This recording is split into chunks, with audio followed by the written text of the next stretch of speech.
Legenda Petani Immortal episode 46. Setelah itu, Li Tianlai lebih kooperatif, melepaskan mereka yang diizinkan pergi dan melaporkan situasi tersebut sebagaimana mestinya.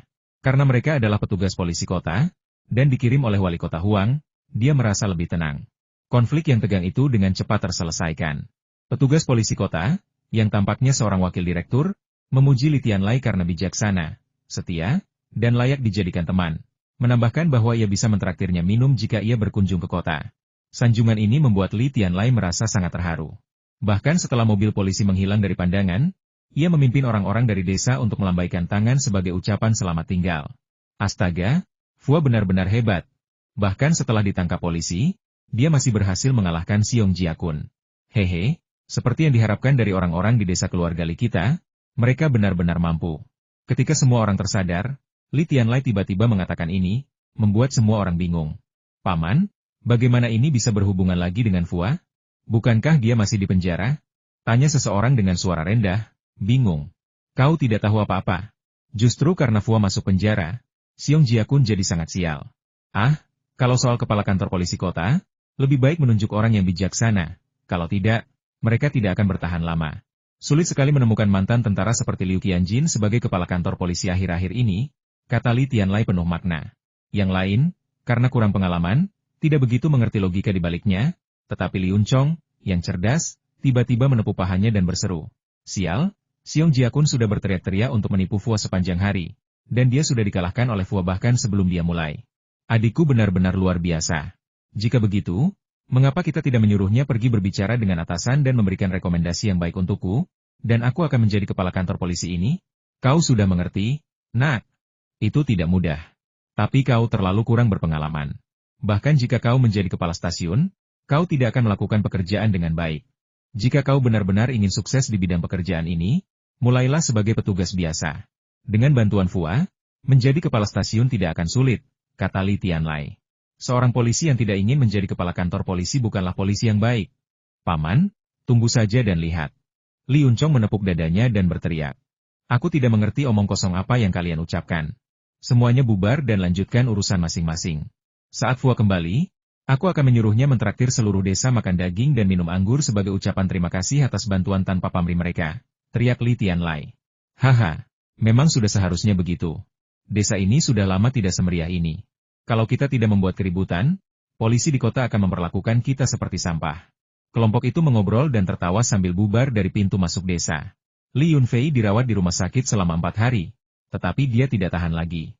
Lukanya sembuh terlalu cepat, dan jika dia tinggal lebih lama, dokter yang merawatnya akan ingin membedahnya untuk penelitian. Pada hari kepulangannya dari rumah sakit, Li Yunfei dan istrinya, Yang Yunu, pergi ke rumah wali kota Huang untuk menyampaikan rasa terima kasih mereka, membawa sekarung makanan khas lokal dan beberapa botol anggur yang disimpan di gudang miliknya. Wali kota Huang memperlakukannya seperti keponakan, dan menjamunya di rumahnya.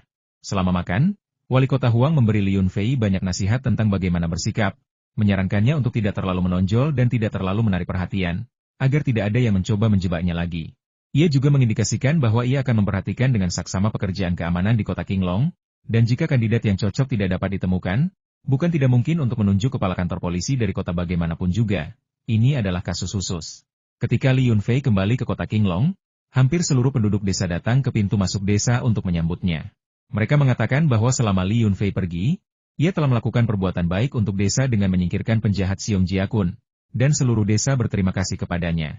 Tentu saja, Li Yunfei sudah mengetahui apa yang terjadi di desa dan mengatakan bahwa ia akan mengadakan pesta keesokan harinya untuk mengundang semua tetua desa untuk minum dan merayakan kepulangannya, serta kepergian momok dari kota. Banyak orang datang mengunjunginya, tetapi Li Yunfei tidak pernah menyangka bahwa Iba Olai, pria berleher bengkok itu, akan datang ke rumahnya dengan setumpuk hadiah, berjalan pincang. Dia berlutut dengan bunyi gedebuk, menyeringai dan meraung, aku benar-benar tidak menjebakmu. Aku tidak akan menuntutmu, oke? Jangan sampai polisi mencariku. Aku menyerah. Kau bisa mengambil lebih dari 1000 babi milik Wu Ziping yang tersisa jika kau mau. Aku tidak akan memperebutkannya. Apa yang sebenarnya terjadi di sini? Li Yunfei sama sekali tidak menganggap enteng Yiba Olai. Pria ini benar-benar tidak berharga, dan dia bahkan tidak repot-repot berurusan dengannya. Hanya saja, karena kasus ini terkait dengan Li Yunfei, seseorang di tim investigasi kriminal kota memberikan perhatian khusus kepada Yiba Olai, yang membuatnya takut. Seseorang telah mengungkap kesalahan masa lalunya, Dan dikatakan bahwa jika semua bukti dikumpulkan, dia akan menghadapi hukuman penjara setidaknya 5 atau 6 tahun. Betapapun mereka memohon, Yi Baolai tetap tidak percaya. Dia mengatakan bahwa polisi tidak pernah mendatanginya sebelumnya. Jadi mengapa mereka terus-menerus memanggilnya sekarang setelah dia mengajukan pengaduan terhadap Li Yunfei? Bukti lama telah terungkap, dan dia berada di ambang kehancuran. Dia tidak meminta apapun lagi sekarang, hanya agar Li Yunfei membiarkannya pergi. Dia mendengar bahwa Li Yunfei memiliki tokoh berpengaruh yang mendukungnya di kota. Seseorang yang tidak boleh dia sakiti. Tidak ada yang bisa dia lakukan. Li Yunfei menjadi tidak sabar dan menyuruhnya pulang, membawa pulang hadiah yang dibawanya, dan berhenti meratap. Jika tidak, dia akan benar-benar tidak sopan dan menyuruh polisi membawanya pergi dari sini. Yi Baolai kemudian mulai percaya bahwa Li Yunfei benar-benar tidak melakukan apapun padanya. Dan dia juga bisa merasakan bahwa Li Yunfei sama sekali tidak menganggapnya serius. Jika tidak, keadaan tidak akan seperti ini sekarang. Sebelum pergi, dia masih berusaha memperbaiki keadaan, dengan mengatakan bahwa Wu Ziping bisa mengambil babi hutan itu sesuka hatinya. Dan dia tidak akan membiarkannya mencurinya lagi. Ini hanya babi hutan murah, Li Yunfei sudah tidak peduli lagi. Dia sudah banyak menimbulkan masalah demi komoditas murah seperti itu, dan sekarang dia tidak kekurangan uang, jadi dia tidak akan mengambil keuntungan darinya. Setelah babi hutan di peternakan berkembang biak dan keterampilan beternak para pekerja meningkat, tidak ada alasan untuk terburu-buru memperluas skala usaha secara membabi buta. Setelah jamuan makan, Li Yunfei dan orang tuanya bersulang dengan seluruh penduduk desa untuk mengungkapkan rasa terima kasih mereka. Setelah jamuan makan, orang tuanya berpesan kepada Li Yunfei untuk tidak terlalu menonjol dan tidak membuat masalah, karena seluruh kejadian itu telah membuat mereka cukup takut. Li Yunfei samar-samar memahami alasannya dan tahu bahwa dia sedang diawasi. Niat membunuhnya perlahan meningkat di dalam hatinya, tetapi di permukaan dia menjadi lebih patuh, menuruti nasihat orang tuanya dan mematuhi instruksi istrinya. Musim semi telah tiba. Setelah mengantar istrinya, Yang Yunu, kembali ke kamarnya untuk tidur siang, Li Yunfei kembali ke halaman untuk melanjutkan berjemur dan minum teh. Kantor di pintu masuk pertanian telah selesai. Meskipun hanya bangunan satu lantai, bangunan itu telah dipasangi ubin keramik bergaya retro, yang sesuai dengan gaya rumah-rumah pertanian di desa. Bangunan seperti itu tidak bisa lagi disebut rumah satu lantai. Dia tidak perlu lagi mengkhawatirkan hal ini. Setelah selesai dibangun, Hudahai akan membantu mencari orang untuk melakukan renovasi. Ikan-ikan melompat keluar dari kolam, berebut untuk melahap tanaman air yang lembut, membuat permukaan air berkilauan dan gemerlap di bawah sinar matahari. Di siang yang indah ini, Li Yunfei benar-benar tidak ingin diganggu. Sayangnya, anggota asosiasi kepala bawang seperti hantu yang gigih, selalu berhasil muncul di hadapannya, yang sangat menjengkelkan. Tuan Li Yunfei, saya rasa kita perlu bicara serius. Beberapa konflik dan kesalahpahaman bukanlah sesuatu yang perlu dikhawatirkan setelah diselesaikan. Kerjasama adalah satu-satunya cara untuk mencapai situasi saling menguntungkan dan memungkinkan semua orang untuk hidup lebih bahagia. Dennis mengatakan ini dengan perasaan tak berdaya. Semua rencananya telah gagal, dan beberapa orang telah ditangkap. Masih belum ada penjelasan dari pihak berwenang, tetapi membebaskan mereka akan membutuhkan banyak sumber daya dan akan sangat merepotkan. Apa yang ingin kau bicarakan? Memanggil polisi untuk menangkap dan menginterogasiku? Menyewa seseorang untuk menyelinap ke kolam dengan niat jahat? Ancamanmu yang berulang-ulang terhadapku dan keluargaku? Kau telah menghabiskan sedikit kebaikan terakhir yang kumiliki untuk si kepala bawang. Katakan padaku, apa yang kau inginkan, dan apa yang bersedia kau berikan? Setelah kita menyepakati persyaratannya, kita bisa membuat kesepakatan. Li Yunfei bahkan tidak mendongak, terus minum tehnya dan memperhatikan ikan-ikan yang bermain-main di tengah kolam. Keberadaan asosiasi kepala bawang pasti akan mengganggu kehidupan damai saya, tetapi saya tidak bisa berbuat apa-apa. Bahkan tanpa asosiasi ini, ada organisasi lain, seperti organisasi khusus asing, tokoh bela diri dalam negeri, dan ilmu esoterik, semuanya mungkin akan datang mengetuk pintu saya. Oleh karena itu, Li Yunfei siap menghadapi masalah. Jika kesepakatan bisa tercapai, maka biarlah. Jika tidak, tindakan pun sudah cukup. Dia akan melemparkan semua masalah ke ruang kecil itu, dan membunuh mereka semua juga merupakan cara untuk menyelesaikan masalah. Dennis, yang tidak menyadari pikiran Li Yunfei, langsung tertarik dengan ketertarikannya untuk membuat kesepakatan dan berkata, bagus sekali. Saya suka berurusan dengan orang yang jujur. Kami ingin mengetahui rahasia perusahaan perlindungan lingkungan Anda. Apakah ada meteorit di sungai ini yang menyebabkan tanaman air dengan efek pengendalian polusi yang sangat baik tumbuh? Oh, kau mengirim orang untuk menyelam ke kolam hanya untuk mengambil meteorit matahari? Sungguh konyol, dan sangat lancang. Tidak ada meteorit matahari di kolamku. Rahasia penggunaan tanaman air untuk mengatasi polusi tidak sengaja dirahasiakan, tetapi aku tidak tahu alasan terbentuknya, kata Li Yunfei dengan nada mengejek. Aku tidak percaya. Karena kau bilang tidak ada meteorit matahari di kolam itu, Berani-beraninya kau membiarkan kami mengambilnya? Teriak Dennis. Bibit ikan di kolam itu baru setengah dewasa. Itu adalah belut Jepang yang berharga, kualitas terbaik.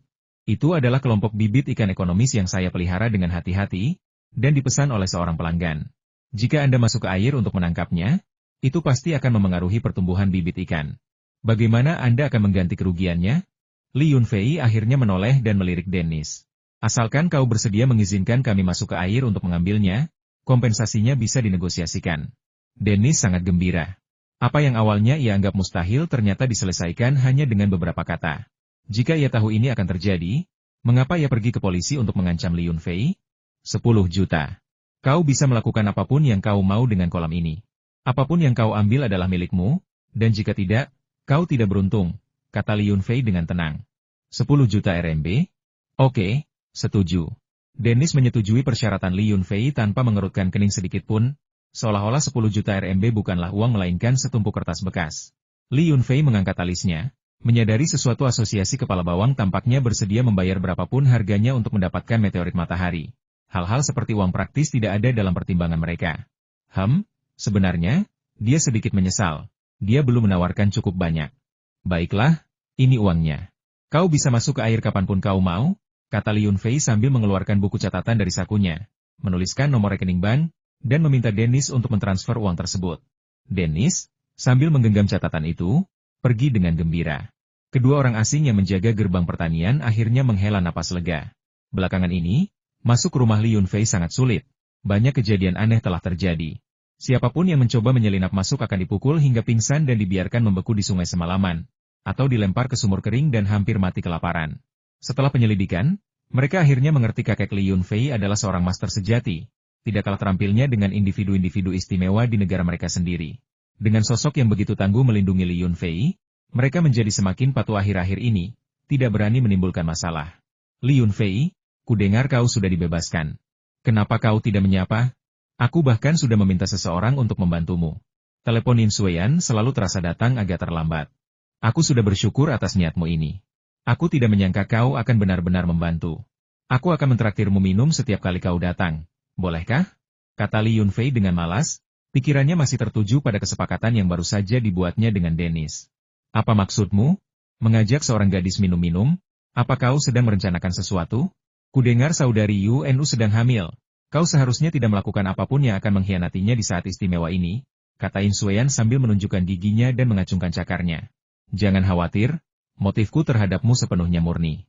Di mataku, kau terlihat relatif aman, balas Li Yunfei. Kau bajingan. Apa aku sejelek itu? Hanya karena beberapa kata, dia mengamuk, menjadi sangat marah, dan hampir saja mengumpat. Kau sudah tua dan masih lajang, pasti ada yang salah dengan penampilanmu. Jangan hanya menyangkalnya. Sebagai teman, aku tidak akan menertawakanmu, tapi itu salahmu karena tidak mengakui kenyataan. Li Yunfei sengaja merendahkan rasa superioritasnya, berbicara dengan sangat kasar. Kalau aku mau, aku bisa menemukan banyak pria kapan saja. Aku sangat marah, aku tidak akan minum anggurmu yang jelek itu lagi, dan aku tidak mau bicara denganmu lagi. Setelah mengatakan itu, Yin Sueyan menutup telepon. Li Yunfei menghela napas lega. Akhirnya terbebas dari masalah besar ini. Wanita ini bukanlah teman maupun musuh, identitasnya terlalu ambigu. Musuh lamanya di sebelah rumah, Su Jingshou, adalah sepupunya. Meskipun akhir-akhir ini dia tenang, wanita itu bisa saja tiba-tiba muncul kembali untuk membuat masalah kapan saja. Berbicara soal anggur, Li Yunfei teringat masalah pembangunan kilang anggur.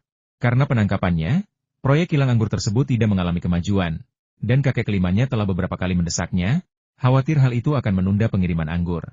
Bagaimanapun, ini adalah proyek besar, dan keluarga Delicious telah menawarkan persyaratan yang sangat murah hati, dengan uang muka awal sebesar 2 juta. Bahkan Paman San, yang gemar mempelajari seni pembuatan minuman keras rasa Maotai, pun ikut tertarik.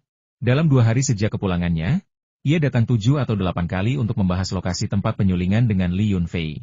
Jika tempat penyulingan ini berhasil, maka akan menjadi bisnis keluarga mereka, dan keturunan mereka akan dapat hidup nyaman dan sejahtera selama beberapa generasi mendatang berkat tempat penyulingan kecil ini. Mereka semua ahli dalam pembuatan bir, dan memilih lokasi juga merupakan sebuah seni. Li Yunfei tidak ingin terlalu ikut campur, jadi dia mengikuti keinginan paman ketiganya dan kakek kelimanya dan membiarkan mereka memilih lokasi. Setelah mereka memilih, dia hanya perlu menginvestasikan uang, mempekerjakan orang untuk membangun pabrik, dan membeli seperangkat peralatan lengkap. Kakek kelima menyukai sebidang tanah di tikungan sungai Siandai di sisi utara desa. Ada sebuah bukit kecil, dan di sisi bukit itu ada area datar yang saat ini ditanami pohon. Namun, sebagian besar area itu milik tanah kolektif desa, dan sebagian kecil milik tanah pribadi orang lain. Perlu dilakukan negosiasi sebelum uang dapat dibayarkan untuk menyewa atau membelinya. Namun, Kepala Desa Li Tianlai pergi ke pertemuan di kota pagi-pagi sekali. Dia menelepon Li Yunfei siang itu, mengatakan bahwa dia telah dimarahi oleh para pemimpin desa, terutama Sekretaris Tang, yang hampir membanting tinjunya ke meja dan membentaknya. Sekarang sudah hampir gelap, dan dia masih belum kembali. Jika dia kembali, siapa yang tahu keluhan apa yang akan dia sampaikan kepada Li Yunfei? Reservasi restoran sudah dibuat, dia harus mentraktirnya makan lagi. Tentu saja, makanan dan minuman hanyalah hal sekunder. Niat sebenarnya Li Tianlai adalah menggunakan kesempatan ini untuk mendekatinya. Selain itu, lowongan kepala kantor polisi kota perlu diisi dengan kandidat yang stabil. Keadaan tidak boleh kacau lagi. Jika tidak, itu akan merusak citra baik para petinggi maupun bawahan. Benar saja, saat matahari terbenam di balik pegunungan, Li Tianlai mengendarai sepeda motornya kembali ke desa, langsung menuju ladangnya. Yang mengejutkan, ia ditemani oleh seorang kenalan lama, Liu Xiangqian, mantan kepala kantor polisi dan wakil direktur Biro Keamanan Publik Kabupaten saat ini. Keduanya mengobrol dengan riang, percakapan mereka jauh dari situasi genting yang digambarkan di telepon. Liu Xiangqian, wakil direktur, sangat tidak beruntung karena dia bahkan tidak memiliki mobil dinas. Sungguh menyedihkan, mengingat ketika dia menjabat sebagai kepala kantor polisi, dia selalu bisa menggunakan mobil van polisi untuk transportasi. Untungnya, semua orang saling mengenal, jadi Li Yunfei tidak sengaja mengejeknya. Karena tahu ada sesuatu yang perlu dibicarakan hari ini, dia tidak makan di restoran tetapi memesan makanan untuk diantar ke rumahnya. Niat Liu Xiangqian dan Li Tianlai jelas mereka terutama ingin meminta pendapat Li Yunfei tentang pemilihan kepala kantor polisi kota. Saat ini, kota Qinglong tidak cocok untuk menimbulkan gangguan besar. Jika tidak, pemerintah kabupaten dan kota akan keberatan. Li Yunfei merasa bahwa ini bukan urusannya. Tetapi karena dia tinggal di kota Qinglong, jika dia bertemu seseorang seperti Xiong Jiakun lagi, konflik tetap akan terjadi. Akan lebih baik untuk menemukan orang yang dapat diandalkan agar semua orang bisa rukun.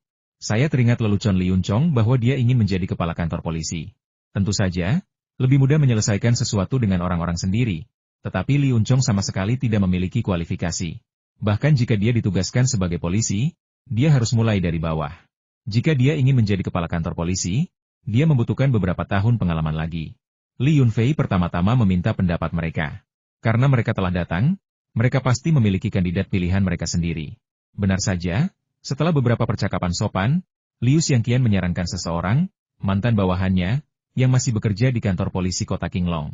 Dia berusia 40-an, dapat diandalkan, memiliki reputasi baik, dan yang terpenting, tahu kapan harus maju dan mundur. Li Yunfei samar-samar mengingat pria yang disebutkan Liu Xiangqian.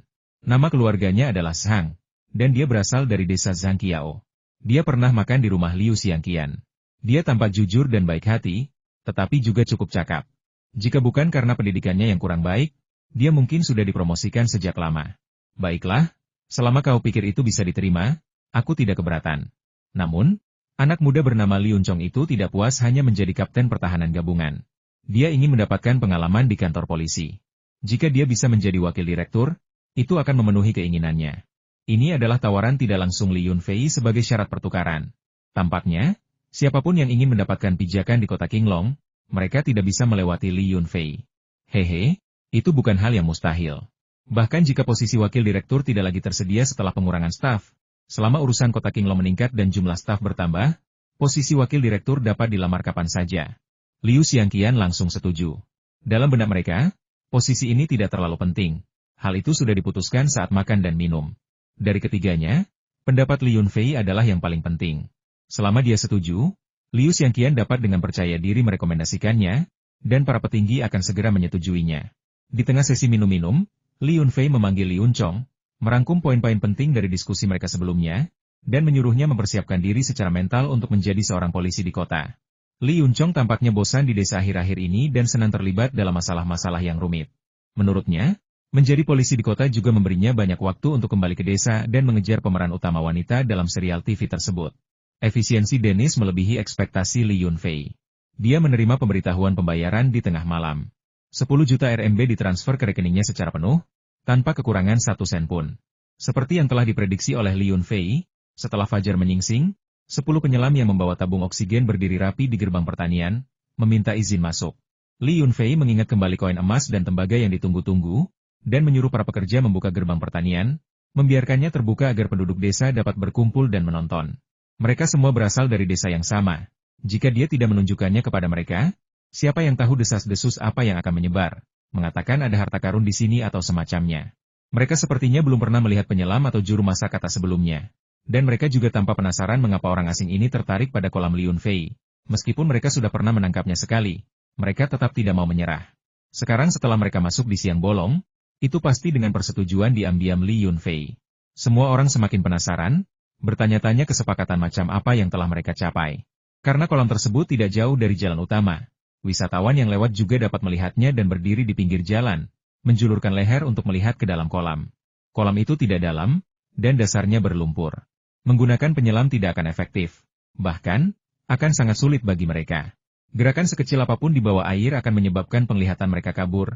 Air yang tercemar mengaburkan segalanya, sehingga mustahil untuk melihat apapun. Lupakan tentang menemukan meteorit, mereka bahkan tidak bisa melihat berlian besar dengan jelas. Setelah mencari sepanjang pagi, mereka tidak menemukan apapun, dan penduduk desa serta wisatawan yang berkumpul untuk menonton pun bubar. Dennis juga mulai cemas. Lagi pula, dia telah mengajukan permohonan dana sebesar 10 juta dari atasannya, dan jika dia tidak menemukan apapun, dia benar-benar tidak tahu bagaimana menjelaskannya. Hei, keributan apa ini? Apa yang dicari para penyelam ini? Tau Datan tiba-tiba muncul entah dari mana. Wajahnya terlihat sangat coklat setelah beberapa hari. Seseorang mengatakan dia pergi ke pegunungan, dan sepertinya rumor itu benar. Pria tua misterius yang selama ini mengikutinya tidak terlihat dimanapun. Hanya Tau Datan yang ada di sana, bersantai di sudut dinding, menyapa Li Yunfei, yang sedang berjongkok di sana merawat bunga-bunga. Saudara Tau, di mana saja kau berjemur? Siapa yang tahu apa yang kau cari? Kau terus mengatakan ada harta karun di kolam. Kau mungkin sama seperti orang-orang yang pergi ke gunung untuk mencari harta karun? Kau benar-benar sudah gila. Li Yunfei melirik Tau Datan dengan heran, tidak menyangka dia masih berada di sana. Kau begitu murah hati, membiarkan mereka melakukan apapun yang mereka mau di wilayahmu? Tanya Tau Datan dengan santai. Aku biasanya bukan orang yang murah hati. Mereka memberiku 10 juta, hanya memintaku untuk mencari di kolam ini. Aku tidak punya alasan untuk tidak murah hati. Dengan uang sebanyak itu, aku tidak akan keberatan mencari di seluruh bukit, apalagi kolam ini, kata Li Yunfei sambil tersenyum. 10 juta? Orang-orang bodoh ini benar-benar kaya. Tapi melihat betapa percaya dirinya kau, uang mereka pada dasarnya sia-sia. Mereka tidak akan mendapatkan apa-apa. Ngomong-ngomong, kudengar kau punya obat ular khusus untuk mengobati ular berbisa di pegunungan. Siapkan beberapa untukku, aku sangat membutuhkannya. Tau Datan tampak sangat percaya pada Li Yunfei, karena tahu bahwa dia tidak akan melakukan kesepakatan yang merugikan. Mengapa Anda membutuhkan obat ular? Dengan kemampuan departemen manajemen khusus Anda, apakah Anda bahkan membutuhkan obat ular biasa? Tanya Li Yunfei dengan bingung. Hal-hal di pegunungan itu rumit dan tidak bisa dijelaskan dalam waktu singkat. Baik Anda seorang kultivator spiritual atau kultivator seni bela diri, jika Anda diracuni oleh bisa ular, lebih aman menggunakan obat ular. Tidak ada orang yang cukup bodoh untuk mencoba melawannya dengan energi internal mereka, kata Tau Datan. Li Yunfei merasakan dari kata-katanya bahwa dia juga berniat memasuki gunung, yang menunjukkan bahwa situasi di dalam sangat rumit. Sungguh aneh bahwa dia membawa ahli yang begitu hebat ke dalam gunung dan belum menjelaskan masalahnya. Saya punya obat ular yang siap pakai. Saya akan masuk ke dalam dan mengambilnya untuk Anda. Nanti saya akan beritahu dosis dan cara penggunaannya. Pabrik obat ular sedang dalam pembangunan. Jika Anda merasa obat ini bermanfaat, jangan lupa untuk mengiklankan obat ular kami. Dasar pembawa sial. Tidak bisakah kau mengatakan sesuatu yang membawa keberuntungan? Aku menyiapkan ini untuk orang lain. Aku lebih suka tidak pernah menggunakannya sendiri. Baiklah, aku akui aku takut ular. Tau Datan terdiam di bawah tatapan Li Yunfei dan hanya mengakui bahwa dia takut ular. Tau Datan pergi setelah mendapatkan obat ular. Di antara para penonton, Biksu Huyan muncul, tanpa asyik mengamati apa yang sedang ia rencanakan. Pendeta Tau muda King Feng tampaknya selalu berselisih dengan Huyan. Dimanapun ada biksu, seringkali ada pendeta Tau muda ini. Sementara para biksu melantunkan kitab suci, dia bergumam sendiri. Bagi yang tidak tahu, mungkin terdengar seperti dia sedang melantunkan mantra, tetapi jika didengarkan lebih saksama, orang akan menyadari bahwa dia sedang membacakan teks-teks medis. Su Jingshou dari pertanian tetangga, bersama beberapa kroninya, mengintip dari balik pagar. Li Yunfei, dengan mata tajamnya, melihat teman sekelas lamanya sekaligus musuh bebuyutannya, Lu Chenggong, di pertanian Su Jingshou. Orang ini pernah menjebaknya, dan Li Yunfei hanya mencari masalah dengannya. Berani-beraninya dia datang ke depan pintunya? Lu Chenggong tampaknya juga memperhatikan Li Yunfei, dan secara mengejutkan tersenyum tenang. Dia menyuruh sepupunya menjebak Li Yunfei dengan sengaja menunda pembayaran barang. Dan sekarang, setelah Li Yunfei menyuruh anak buahnya berurusan dengan sepupunya dan dia dijatuhi hukuman, Lu Chenggong masih bisa tersenyum, itu sungguh suatu prestasi. Pantas saja pertanian di sebelah rumah begitu sepi akhir-akhir ini. Kukira Su Jingshou sudah berubah, tapi aku tidak menyangka dia akan bersekutu lagi dengan Lu Chenggong. Kurasa ini masih akan berurusan denganku. Li Yunfei bimbang sejenak. Haruskah dia membunuh orang-orang merepotkan ini, atau mengikuti arus dan bermain sesuai rencana mereka? Suara Dennis menyela pikiran Li Yunfei. Tuan Li yang terhormat, saya rasa kita harus mengubah metode pencarian kita. Menggunakan penyelam terlalu tidak berhasil karena lumpur di bawah air menghalangi pandangan, dan kita tidak bisa melihat apapun. Jika saya menemukan mesin untuk mengeringkan kolam dan mencari di dalam lumpur, peluang untuk menemukannya akan jauh lebih tinggi. Dennis menekan kecemasannya dan dengan sangat sopan meminta kepada Li Yunfei. Demi Tuhan, aku akan menyetujui permintaanmu. Tapi air yang dipompa keluar harus dikirim ke ladangku. Tidak boleh disia-siakan. Maksud Li Yunfei jelas, dia ingin petugas pemompaan air yang telah ditemukan Dennis mengairi ladangnya secara gratis. Dennis sangat marah, perutnya hampir mual. Apa maksudnya dengan demi Tuhan? Jelas sekali 10 juta RMB itulah yang membuat perbedaan. Jika dia tidak bisa menemukan target hari ini, siapa yang tahu pemerasan macam apa yang akan dihadapinya besok? Jadi, setelah menerima jawaban positif dari Li Yunfei, Dennis segera bertindak dan dengan cepat mendatangkan 8 pompa air. Para pekerja pertanian, yang telah diingatkan oleh Li Yunfei, mengarahkan orang-orang yang membawa selang air untuk menyirami sayuran dengan lembut agar tidak merusak beberapa sayuran yang sedang berbunga. Pemandangan ini bahkan lebih mengesankan daripada adegan para penyelam yang menyelam untuk mengambil ikan. Kerumunan, yang sudah bubar sekitar 90%, kembali menyerbu, hampir mengelilingi seluruh peternakan. Sementara itu, belut-belut setengah dewasa di kolam berjuang dengan menyedihkan di lumpur. Li Yunfei sebenarnya bisa saja mengumpulkan sebagian ikan ke dalam ruang kecilnya di malam hari. Namun, untuk menjaga keaslian kolam tersebut, ia menahan diri untuk tidak melakukannya, dan menyerahkan semua yang ada di kolam tersebut untuk ditangani dan diperiksa oleh anak buah Dennis. Setelah air dikeringkan, lumpur juga dibuang ke tepian, sehingga kolam menjadi lebih dalam bagi Li Yunfei, meskipun hal itu merusak tanaman air dan akar teratai. Sayangnya, menjelang malam, kolam telah digali hampir 1 meter lebih dalam, tetapi tidak ditemukan apapun. Hal ini sangat mengecewakan Dennis, yang memutuskan untuk melanjutkan pencariannya keesokan harinya. Tindakan gegabahnya kembali memicu desas-desus bahwa sebuah harta karun telah muncul di desa keluarga Li, dan bahwa orang asing telah menyewa banyak anggota untuk mencari harta karun tersebut dengan segala cara. Desas-desus ini segera membuat desa keluarga Li semakin kacau, dan konflik antara beberapa tokoh bela diri semakin intensif, bahkan meningkat hingga di luar kendali. Hal ini karena beberapa praktisi spiritual yang terampil dalam sihir juga ikut terlibat dalam kekacauan tersebut. Musim semi ini agak kering, dan ladang Li Yunfei sangat membutuhkan irigasi. Orang-orang yang disewa Dennis mengairi ladang tersebut selama 2 hari secara gratis, bahkan membayarnya 10 juta lebih. Li Yunfei sangat gembira dengan kesepakatan ini.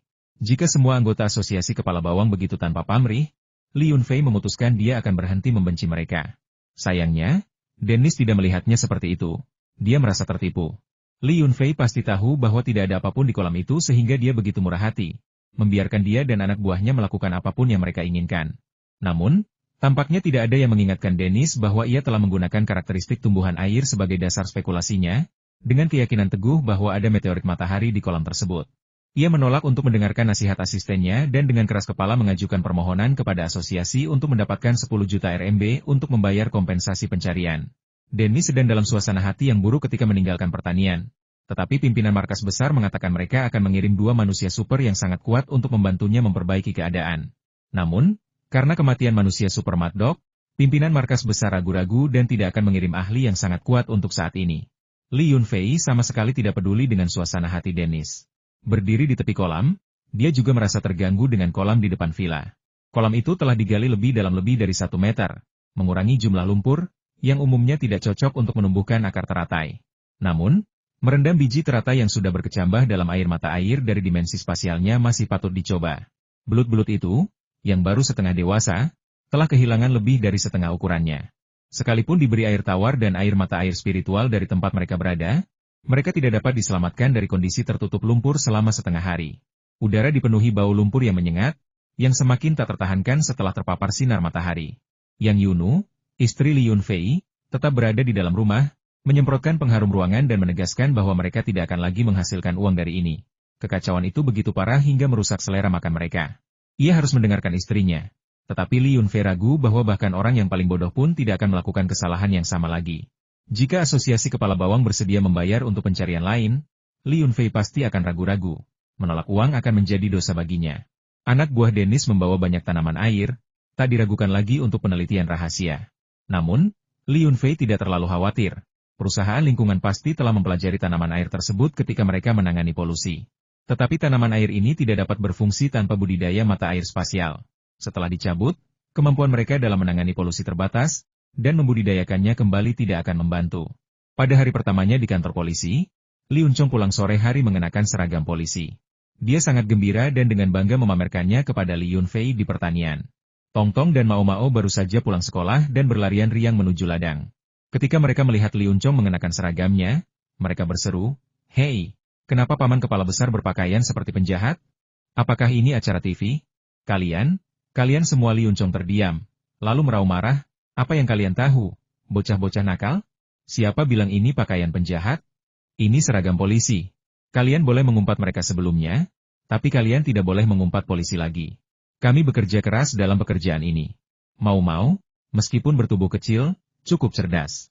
Dengan suara kekanak-kanakannya, dia berkata, "Paman kepala besar dicuci otaknya pada hari pertama bekerja." "Ah, kasihan sekali."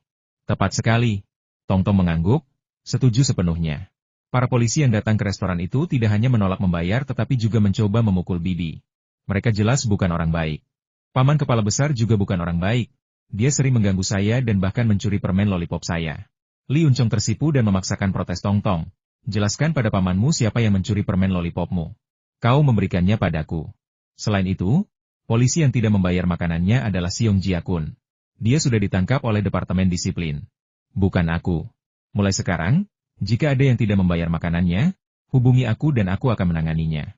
Kedua anak itu mengerutkan wajah kepadanya lalu berlari ke sisi Li Yunfei, berceloteh tanpa henti, dan sama sekali mengabaikan Li Yunchong. Li Yunfei tertawa dan mengangguk ke arah Li Yunchong, sambil berkata, "Mengapa kau berdebat dengan anak-anak? Mereka toh tidak mengerti prinsip-prinsip yang mendalam. Mengenai citra negatif polisi, mungkin satu apel busuk merusak seluruh tumpukan. Tetapi karena kau sudah menjadi polisi, jangan menjadi apel busuk itu. Kaulah yang sebenarnya apel busuk, aku tak mau repot-repot berurusan denganmu. Aku akan berkeliling desa saja, dan aku yakin seseorang akan menyadari nilaiku." Li Yunchong menutupi wajahnya dan lari, gagal menunjukkan kehebatannya dan malah dipermalukan oleh kedua anak itu.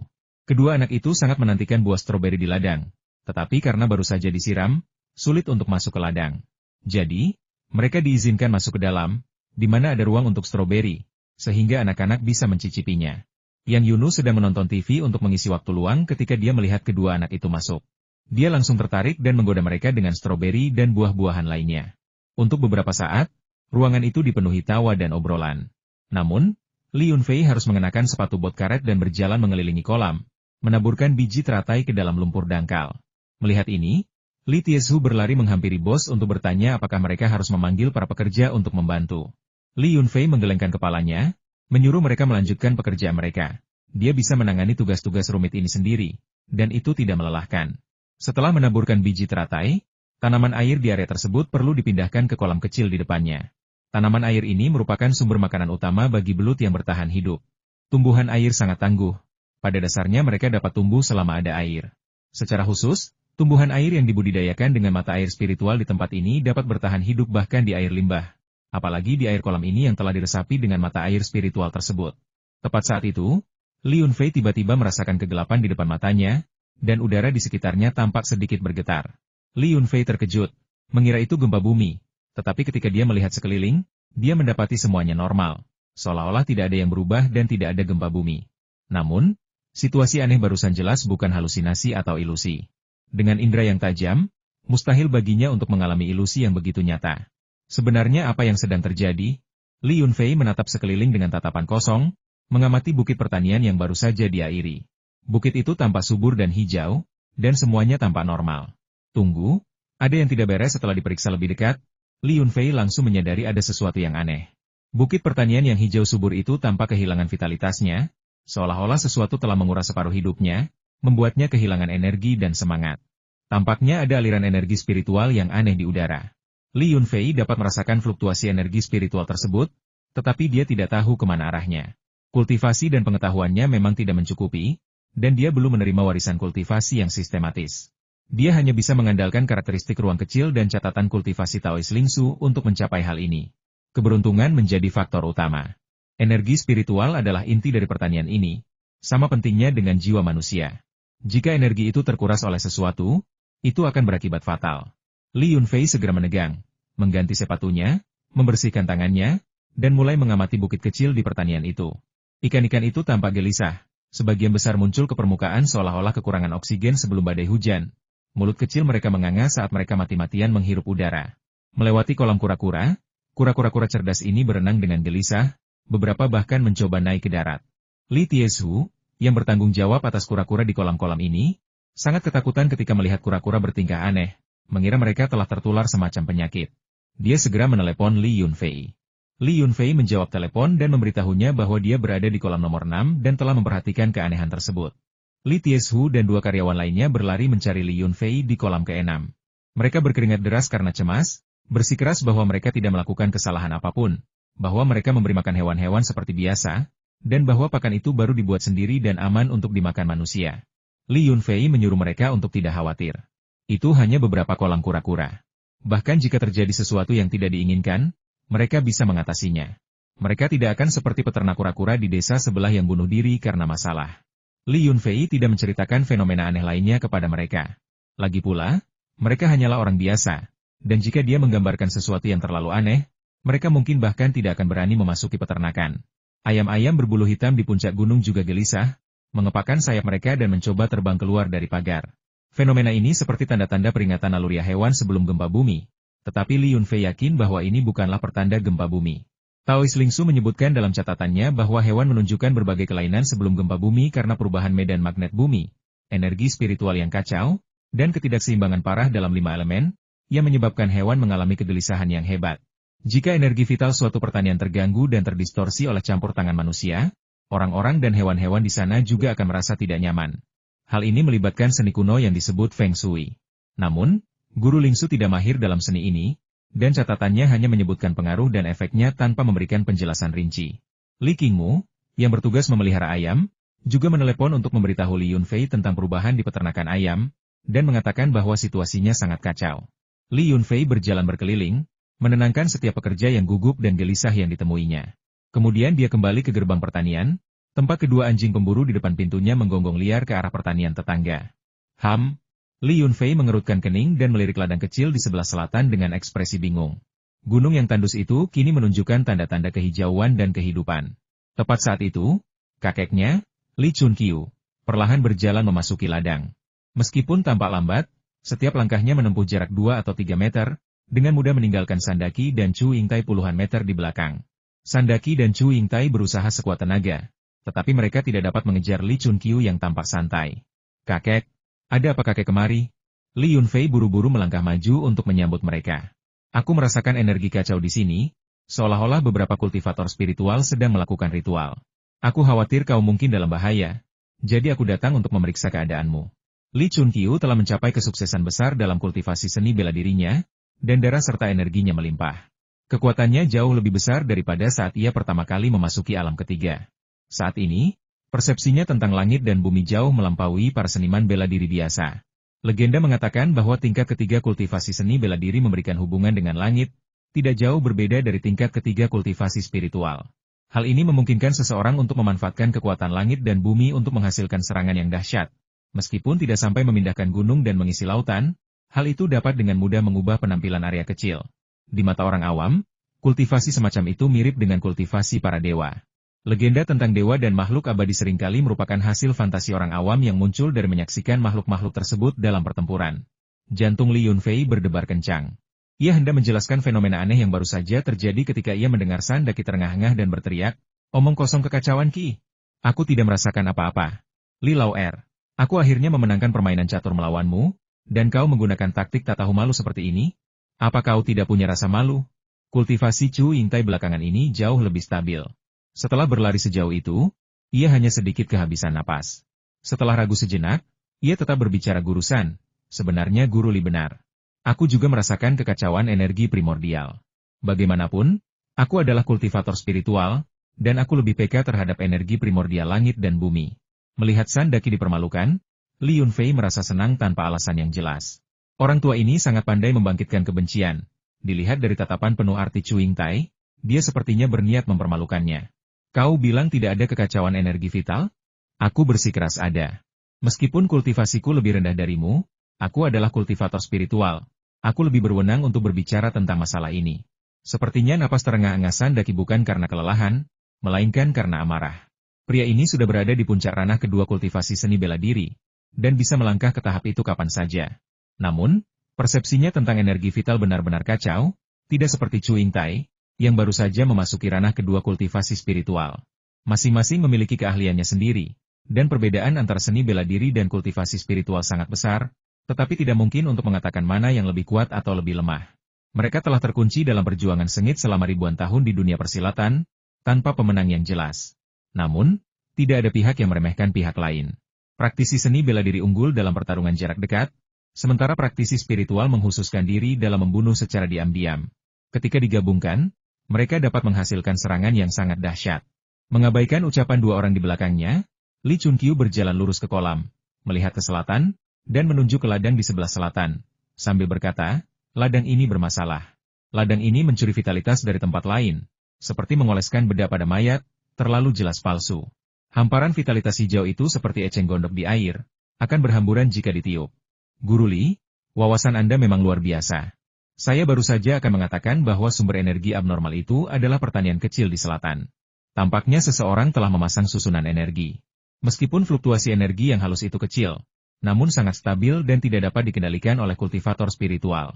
Namun, pengetahuan saya sangat dangkal. Saya tidak mengerti sihir atau susunan energi apapun. Saya hanya pernah mendengar beberapa rahasia terkait dari orang lain. Saya tidak tahu apakah penilaian saya salah. Chu Yingtai berkata dengan penuh kerendahan hati. Sandaki, dengan wajah tegas dan menarik-narik janggut putihnya, berkata dengan kasar, penjilat, karena kau tahu pengetahuanmu dangkal, jangan bicara omong kosong. Li Lauer, kau sudah mencapai alam kesempurnaan agung, katakan saja apa yang kau lihat. Di levelmu, kau memahami segalanya, seharusnya tidak ada yang bisa disembunyikan darimu. Yah? Lelaki tua ini sama sekali tidak memperlakukan Chu Yingtai sebagai orang terkaya. Sebaliknya, mereka seperti dua lelaki tua yang merajuk, saling menatap tajam dan tak seorang pun mau mengalah ketika mereka berbeda pendapat. Tentu saja, ketika tiba saatnya untuk benar-benar mempraktikkan tekniknya, Sandaki tidak ragu-ragu bersikap sok sebagai seorang master dan memanfaatkan kesempatan untuk memaki-makinya. Hehe, Pak Tuasan, jarang sekali kau menyanjungku, tapi aku telah mengecewakanmu. Setiap profesi seperti gunung yang harus didaki. Aku tidak bisa memahami seluk-beluk kultivasi spiritual. Ada lebih banyak sekte kultivasi spiritual daripada sekte bela diri, dan mantra serta formasi yang tak terhitung jumlahnya. Aku hanya bisa memahami permulaannya, bukan misteri cara kerjanya. Ayo kita lihat di sebelah. Formasi apapun itu, aku akan menghancurkannya dengan satu pukulan. Kata-kata rendah hati Li Chunqiu menyembunyikan aura dominasi dan kesombongan. Formasi apapun yang kau gunakan, sekte apapun yang kau ikuti, jika kau berani menyakiti cucuku, aku akan menghabisimu tanpa masalah. Sandaki sangat marah hingga ia cemberut, dan hanya bisa bertanya kepada Li Yunfei, Fua, ladang siapa yang ada di sebelah selatan itu? Apakah kau menyimpan dendam terhadapnya? Li Yunfei mengikuti kakeknya, sambil berjalan ia menjawab ini bukan soal kebencian, hanya dendam masa lalu. Kita semua hanyalah orang biasa, dan aku tidak pernah menyangka mereka akan terlibat dengan kultivator spiritual dan bahkan mencoba menghancurkan pertanianku. Chu Yingtai tertawa dan berkata, hehe, saingan adalah musuh. Kakak Li adalah orang yang jujur. Kau seharusnya tidak tega menyakiti orang lain, tetapi kau tidak bisa tidak tega menghalangi orang lain. Sandaki mencemooh, apa masalahnya dengan mengelola pertanian dan menanam sayuran? Jika industri ini memiliki musuh sendiri, semua petani di dunia akan bertarung habis-habisan. Pasti ada alasan lain. Tidak ada yang lain. Pacar petani saat ini adalah mantan pacarku. Mungkin itulah konflik sebenarnya. Waktu telah berlalu cukup lama, dan Li Yunfei kini mampu menjelaskan masa lalu kepada orang lain dengan tenang. Haha, ini lebih rumit. Kau tidur dengan calon istri seseorang, jadi wajar jika mereka membencimu. Kau beruntung mereka tidak datang mengetuk pintu rumahmu dengan pisau. Sandaki tertawa terbahak-bahak. Li Yunfei terlalu malas untuk memperhatikannya. Lelaki tua ini hanya perlu diberi pelajaran. Namun, ia berasal dari generasi kakeknya, Jadi ia tidak bisa langsung membantah atau menghinanya jika ia punya keluhan. Sesampainya di pintu masuk peternakan Shou Yao, mereka mendorong gerbang dan mendapati gerbang itu terkunci rapat dari dalam. Meskipun gerbang setinggi 3 atau 4 meter ini dapat mencegah orang biasa masuk, gerbang itu tidak dapat menghentikan individu-individu ini. Bahkan Chu Yingtai, seorang kultivator spiritual, dapat dengan mudah melompati gerbang hanya dengan menekan tombol. Li Yunfei bahkan lebih luar biasa. Dia minum dari mata air spiritual di ruang angkasa sepanjang hari, dan tubuhnya seperti makhluk ajaib humanoid. Dengan hentakan kaki sekecil apapun, dia bisa terbang ke langit seperti kembang api dan mendarat di ladang dalam sekejap mata. Di sudut dekat gerbang besi, dipelihara 2 anjing pemburu serigala besar, tubuh mereka kotor, tetapi mata mereka berkilauan penuh keganasan. Pada tanda pertama kehadiran orang asing, mereka akan membuka mulut dan menggonggong dengan liar. Li Chunqiu bisa dengan mudah membunuh beberapa anjing serigala itu hanya dengan satu tamparan, tetapi dia tidak melakukannya. Chu Yingtai, yang selalu mengaku tidak tahu apa-apa tentang sihir, melambaikan tangannya dan melemparkan 2 figur kertas. Figur-figur itu terbentang tertiup angin dan berubah menjadi 2 pria kuat berbaju zirah yang mendarat tepat di depan kedua anjing besar itu dan segera menutup mulut mereka, mencegah mereka menggonggong. Li Yunfei dengan cermat merasakan perubahan di udara sekitarnya saat Chu Yingtai mengucapkan mantranya. Apa yang disebut fluktuasi energi vital hanyalah getaran kecil di satu titik, mudah diabaikan jika seseorang tidak memperhatikan. Dia tahu bahwa kultivasinya masih belum cukup. Dia bisa menggunakan kekuatan kasar untuk melewatinya. Tetapi pemahamannya tentang detail jauh lebih rendah daripada seorang kultivator spiritual sejati. Di kaki gunung di peternakan Shou Yao, Su Jingshou merokok, menyipitkan mata sambil mengamati perubahan di bukit kecilnya. Lu Chenggong berbicara pelan kepada seorang pria parubaya, sesekali memberinya senyum menjilat. Di bawah kaki mereka terdapat beberapa garis merah darah yang menyeramkan dan abu kertas kuning yang baru saja terbakar. 2 ayam jantan tanpa leher, yang sudah kaku, diletakkan tepat di tengah garis-garis merah darah itu seperti persembahan. Guru, Anda telah bekerja keras, tetapi ketika formasi ini mulai berlaku, apakah petani di sebelah akan menyadari sesuatu yang tidak biasa? Lu Chenggong tanpa khawatir tentang Su Jingshou. Pria parubaya itu berkulit pucat tetapi memiliki mata yang luar biasa cerah. Dia berkata dengan angkuh, siapakah aku? Jika orang biasa dapat mendeteksi sesuatu yang tidak biasa, aku, Zheng Xinyan, akan berubah pikiran. Arai pemindahan roh pencuri surga sudah beroperasi. Energi spiritual gunung terpencil ini baru saja mulai mengembun, jadi kau belum dapat mendeteksinya. Tetapi sebagai kultivator spiritual, kami telah lama menemukan anomali dalam energi spiritual langit dan bumi. Tanaman yang ditanam di sini tumbuh 2 atau 3 kali lebih cepat dari sebelumnya. Tunggu saja sampai kami kaya. Setelah 7 hari, kau tidak perlu khawatir lagi tentang arai ini. Saat itu, semua energi spiritual akan telah dipindahkan. Terima kasih, Guru. Karena Anda berkata demikian, saya merasa lega. Ini hanya sedikit tanda penghargaan saya. Terimalah. Sambil berbicara, Lu Chenggong mengeluarkan cek yang telah ia siapkan sebelumnya, dengan nominal 300.000.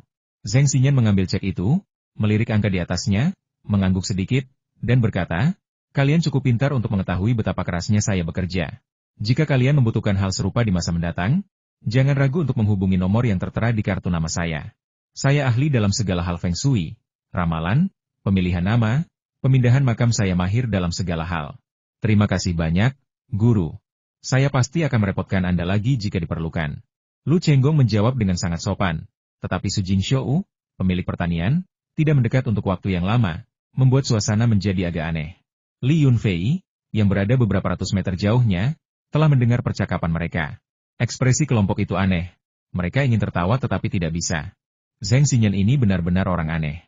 Terlepas dari kultivasinya yang cukup tinggi, dia bertindak seperti penipu pada umumnya, mempraktikkan Feng Shui dan geomansi, dan tampaknya cukup efektif dalam hal itu, dengan mengenakan biaya yang cukup tinggi. Orang ini berada di tingkat kultivasi spiritual kedua. Aku lebih rendah darinya, kata Chu Yingtai dengan ekspresi serius dan agak gugup. Sandaki cukup terkejut. Dia tidak pernah menyangka bahwa pria parubaya ini, yang berbicara seperti penipu, ternyata memiliki kultivasi yang begitu tinggi. Dia tidak boleh diremehkan. Langkah Li Chunqiu tetap tak berubah, seolah-olah dia berada di lapangan kosong. Tidak peduli seberapa tinggi tingkat kultivasi spiritualmu, jika kau berani mengganggu cucuku, aku akan menamparmu sampai mati. Aku tidak mengajari cucuku kungfu karena itu perintah guru yang tidak berani kulanggar. Tetapi jika ada yang mengganggunya, aku akan memukuli mereka sampai mati tanpa basa-basi. Li Yunfei diam-diam merasa bersemangat, ingin melihat bagaimana para kultivator spiritual sejati bertarung. Formasi arai dan hal-hal semacam itu tampaknya hanya ditemukan dalam legenda. Dia bertanya-tanya apakah mereka lebih kuat daripada para biksu kultivator spiritual dari Kuilan Duo. Siapa itu? Zheng Xinyan sangat waspada. Meskipun kata-kata Chu Yingtai sangat lembut, kata-kata itu sudah sampai ke telinganya. Aku dengar ada seorang guru di sini, jadi aku datang untuk mengunjunginya.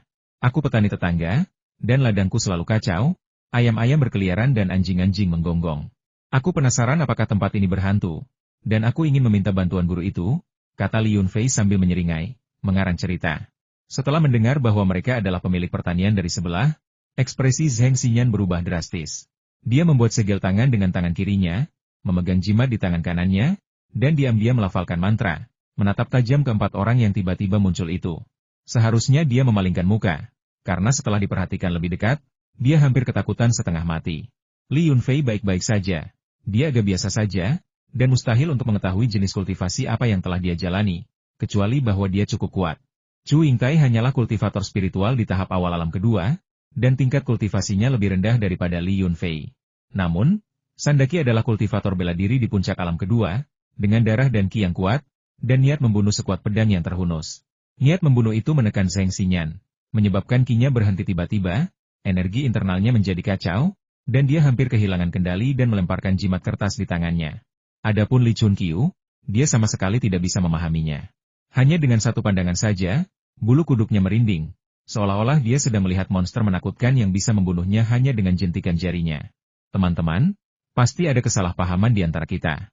Majikan meminta saya untuk mendirikan altar dan melakukan ritual untuk meningkatkan Feng Shui pertanian kecil ini, tetapi dia hanya mengatakan kalian adalah petani biasa, bukan bahwa kalian adalah kultivator yang begitu kuat. Demi sesama praktisi seni bela diri, mari kita bicarakan ini. Saya bersedia meminta maaf dan memberikan kompensasi. Zheng Xinyan segera mundur setelah melihat begitu banyak ahli muncul. Jika hanya satu, setidaknya dia bisa mengadakan kontes sihir, menentukan hasilnya berdasarkan tingkat kultivasi. Tetapi dengan begitu banyak ahli yang tiba-tiba muncul, apa gunanya bertarung?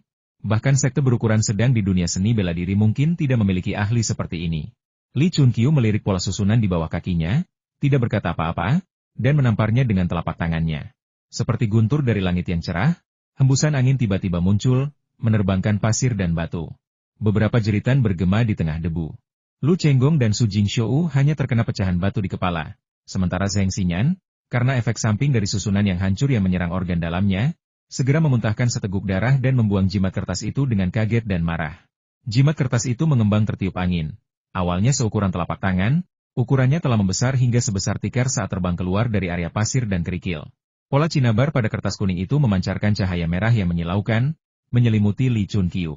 Li Chunqiu mendengus dingin, lalu melayangkan pukulan di udara. Seperti petasan yang meledak, suara dentuman memekakan telinga terdengar saat gelombang kejut besar menghantam cahaya merah itu.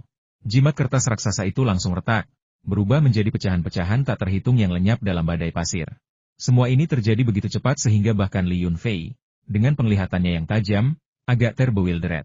Pada saat jimat itu hancur dan Zheng Xinyan jatuh ke tanah dan berguling-guling, kakeknya, Li Chunqiu, telah berubah menjadi seberkas cahaya, menerobos badai debu, dan menarik Zheng Xinyan keluar seperti anak ayam.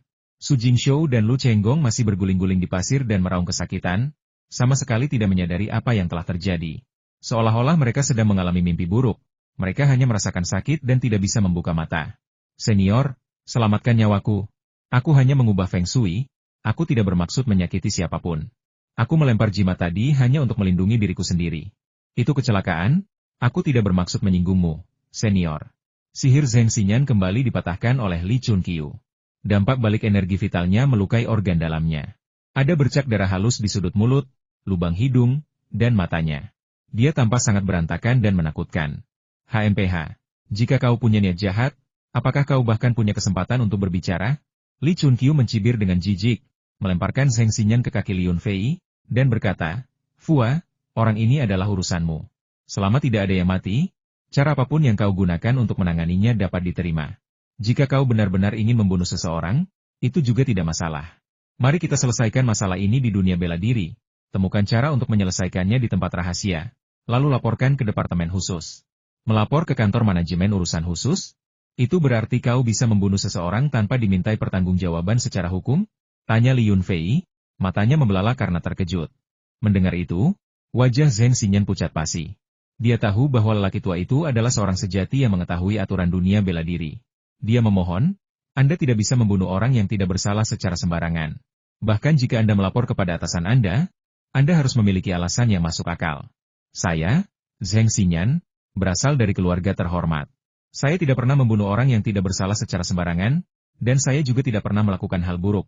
Ya, setidaknya saya tidak pernah membunuh siapapun. Reputasi saya di dunia bela diri tidak buruk. Jika seseorang dari dunia bela diri seperti saya meninggal, baik kantor manajemen khusus maupun sekte saya tidak akan membiarkannya tanpa hukuman. Lalu kenapa? Li Chunqiu menatapnya dengan dingin, membuat Zheng Xin terdiam. Itu pernyataan yang sangat kuat.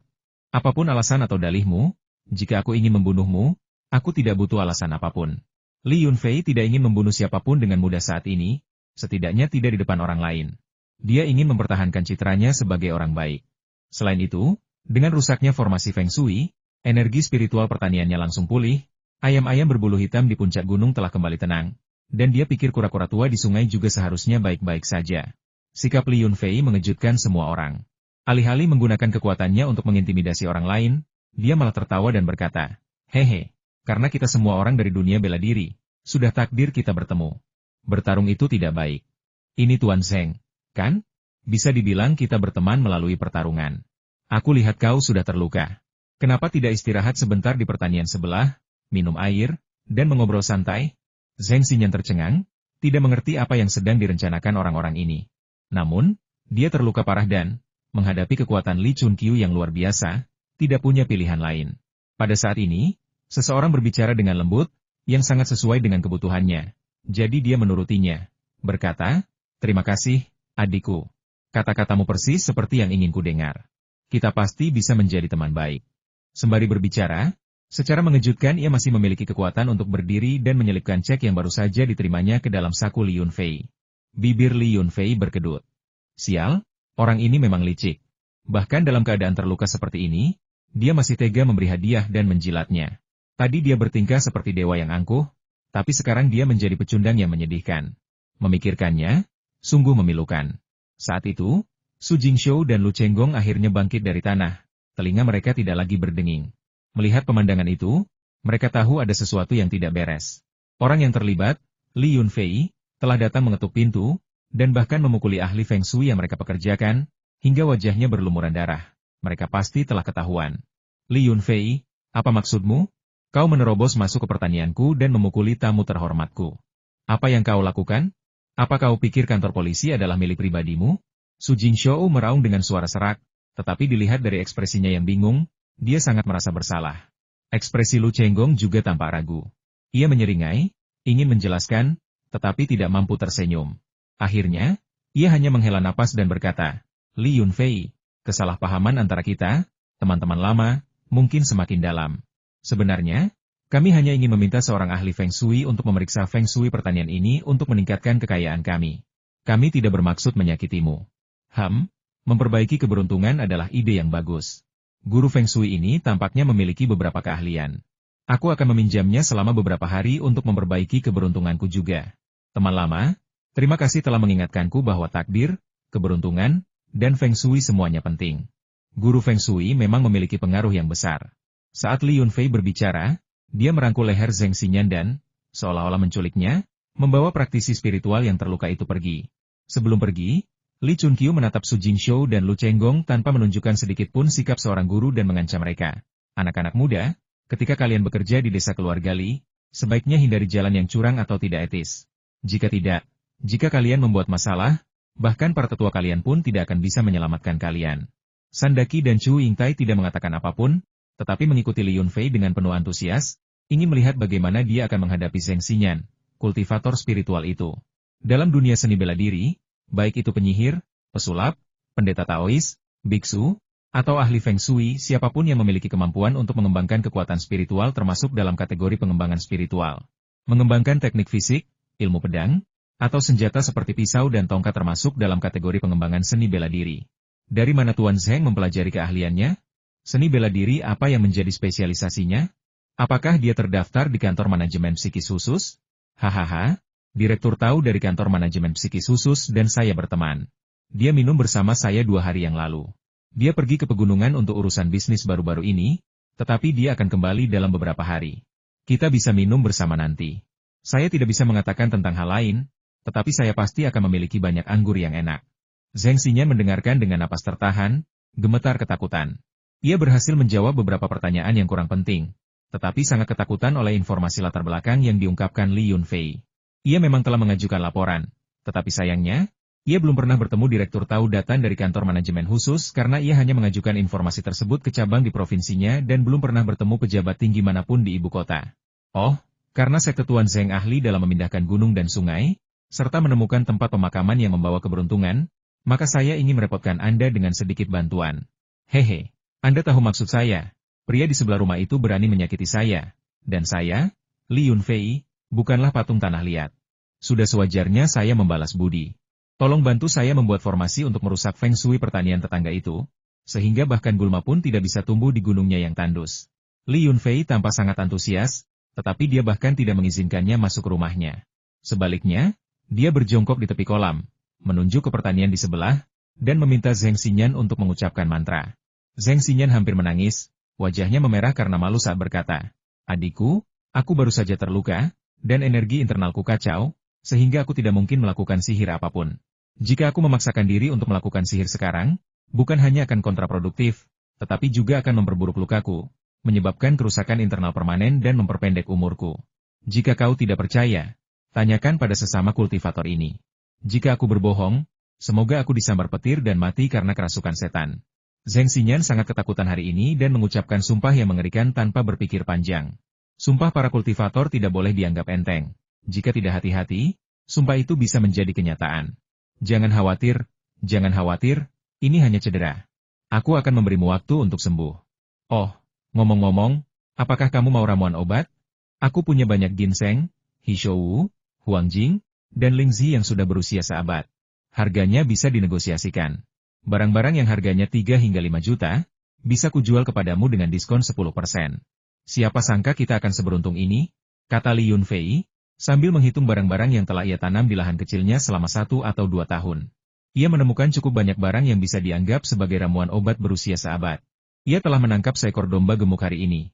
Bagaimana mungkin ia tidak mengambil bulu dari bunga, tanaman, dan ayam berbulu hitam di peternakannya? Ketika Sandaki melihat Li Yunfei telah menangkap domba gemuk ini dan mencoba menjual kepadanya semacam obat mujarab seperti ginseng berusia seabad, dia langsung kehilangan minat. Sekalipun itu obat mujarab, dia tidak mampu membelinya. Jadi dia menyusul Li Chunqiu, berniat untuk kembali dan melanjutkan bermain catur. Namun, Chu Yingtai tetap tinggal dan mengamati dengan penuh minat, karena ia mengenal kepribadian Li Yunfei. Begitu ia berbicara, ia tidak akan membiarkan pemilik pertanian tetangga itu lolos begitu saja dan pasti akan memaksa Zheng Xinyan untuk melakukan ritual. Zheng Xinyan mengira Li Yunfei sedang memerasnya. Berapa banyak ginseng berusia 100 tahun, atau Polygonatum dan Polygonum multiflorum berusia 100 tahun, yang ada di dunia ini? Demi menyelamatkan nyawanya, Li Yunfei mengatakan dia akan membayar berapapun harga yang ditawarkan orang lain. Orang lain menawarkan 5 juta untuk ginseng berusia 100 tahun, dan aku pun mampu membelinya. Aku tidak peduli dengan diskon 1 INU. Selama aku bisa hidup, aku bisa mendapatkan kembali uang berapapun. Jika aku kehilangan nyawaku, semuanya akan berakhir. Segel Solomon berusia 100 tahun memang langka, tetapi tidak seberharga ginseng. Orang-orang menawarkan ratusan ribu mengucapkan angka bulat terdengar lebih baik. Karena Anda sudah menghabiskan 5 juta, beberapa ratus ribu lagi tidak akan merugikan. Minta saja 1 juta, saya akan menghargai Anda jika Anda membelinya. Adapun Ganoderma lucidum berusia 100 tahun dan Polygonum multiflorum berusia 100 tahun. Itu tidak berguna bagi saya. Dan Ganoderma lucidum sebenarnya tidak terlalu berharga. Bahkan sebelum melihat sekilas pun ramuan itu, Zheng Xinyan sudah menghabiskan hampir 10 juta. Kemudian dia berjongkok di tanah, menatap Li Yunfei dengan penuh kerinduan, berharap tuan muda ini akan bersenang-senang dan melepaskannya dalam momen kenikmatan. Ya ampun, aku tidak menyangka Tuan Zheng begitu kaya dan murah hati. Baiklah, aku tidak akan berpura-pura. Tunggu sebentar, aku akan masuk ke dalam dan mencari 2 tanaman segel Salomo berusia seabad untuk dimakan Tuan Zheng agar lukanya sembuh. Setelah mengatakan itu, Li Yunfei meminta Chu Yingtai untuk menjaga Zheng Xinyan yang terluka. Dan dia bergegas ke halaman untuk menggali 2 tanaman segel Salomo dari ruang kecil itu. Yang Yuno masih bermain dengan kedua anaknya di dalam rumah ketika dia melihat Li Yunfei bergegas masuk. Dia bertanya, "Suami, apa yang terjadi di luar?"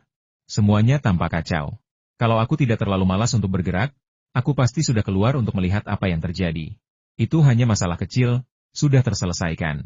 Kamu bisa bermain di dalam rumah, jangan khawatir. Dengan itu, Li Yunfei bergegas masuk ke kamar tidur, dan kemudian tubuh rohnya langsung memasuki ruang kecil. Dia menggali 2 tanaman segel Solomon yang segar, mencucinya di kolam ruang tersebut, dan selagi masih meneteskan air, dia membawanya keluar dari ruang kecil itu. Polygonatum, juga dikenal sebagai ginseng kepala ayam atau jahe macan, rimpangnya digunakan dalam pengobatan tradisional Tiongkok.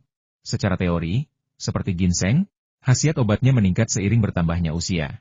Namun, waktu panen optimal setelah 3 hingga 4 tahun budidaya umumnya adalah yang terbaik, menghasilkan keuntungan ekonomi yang signifikan.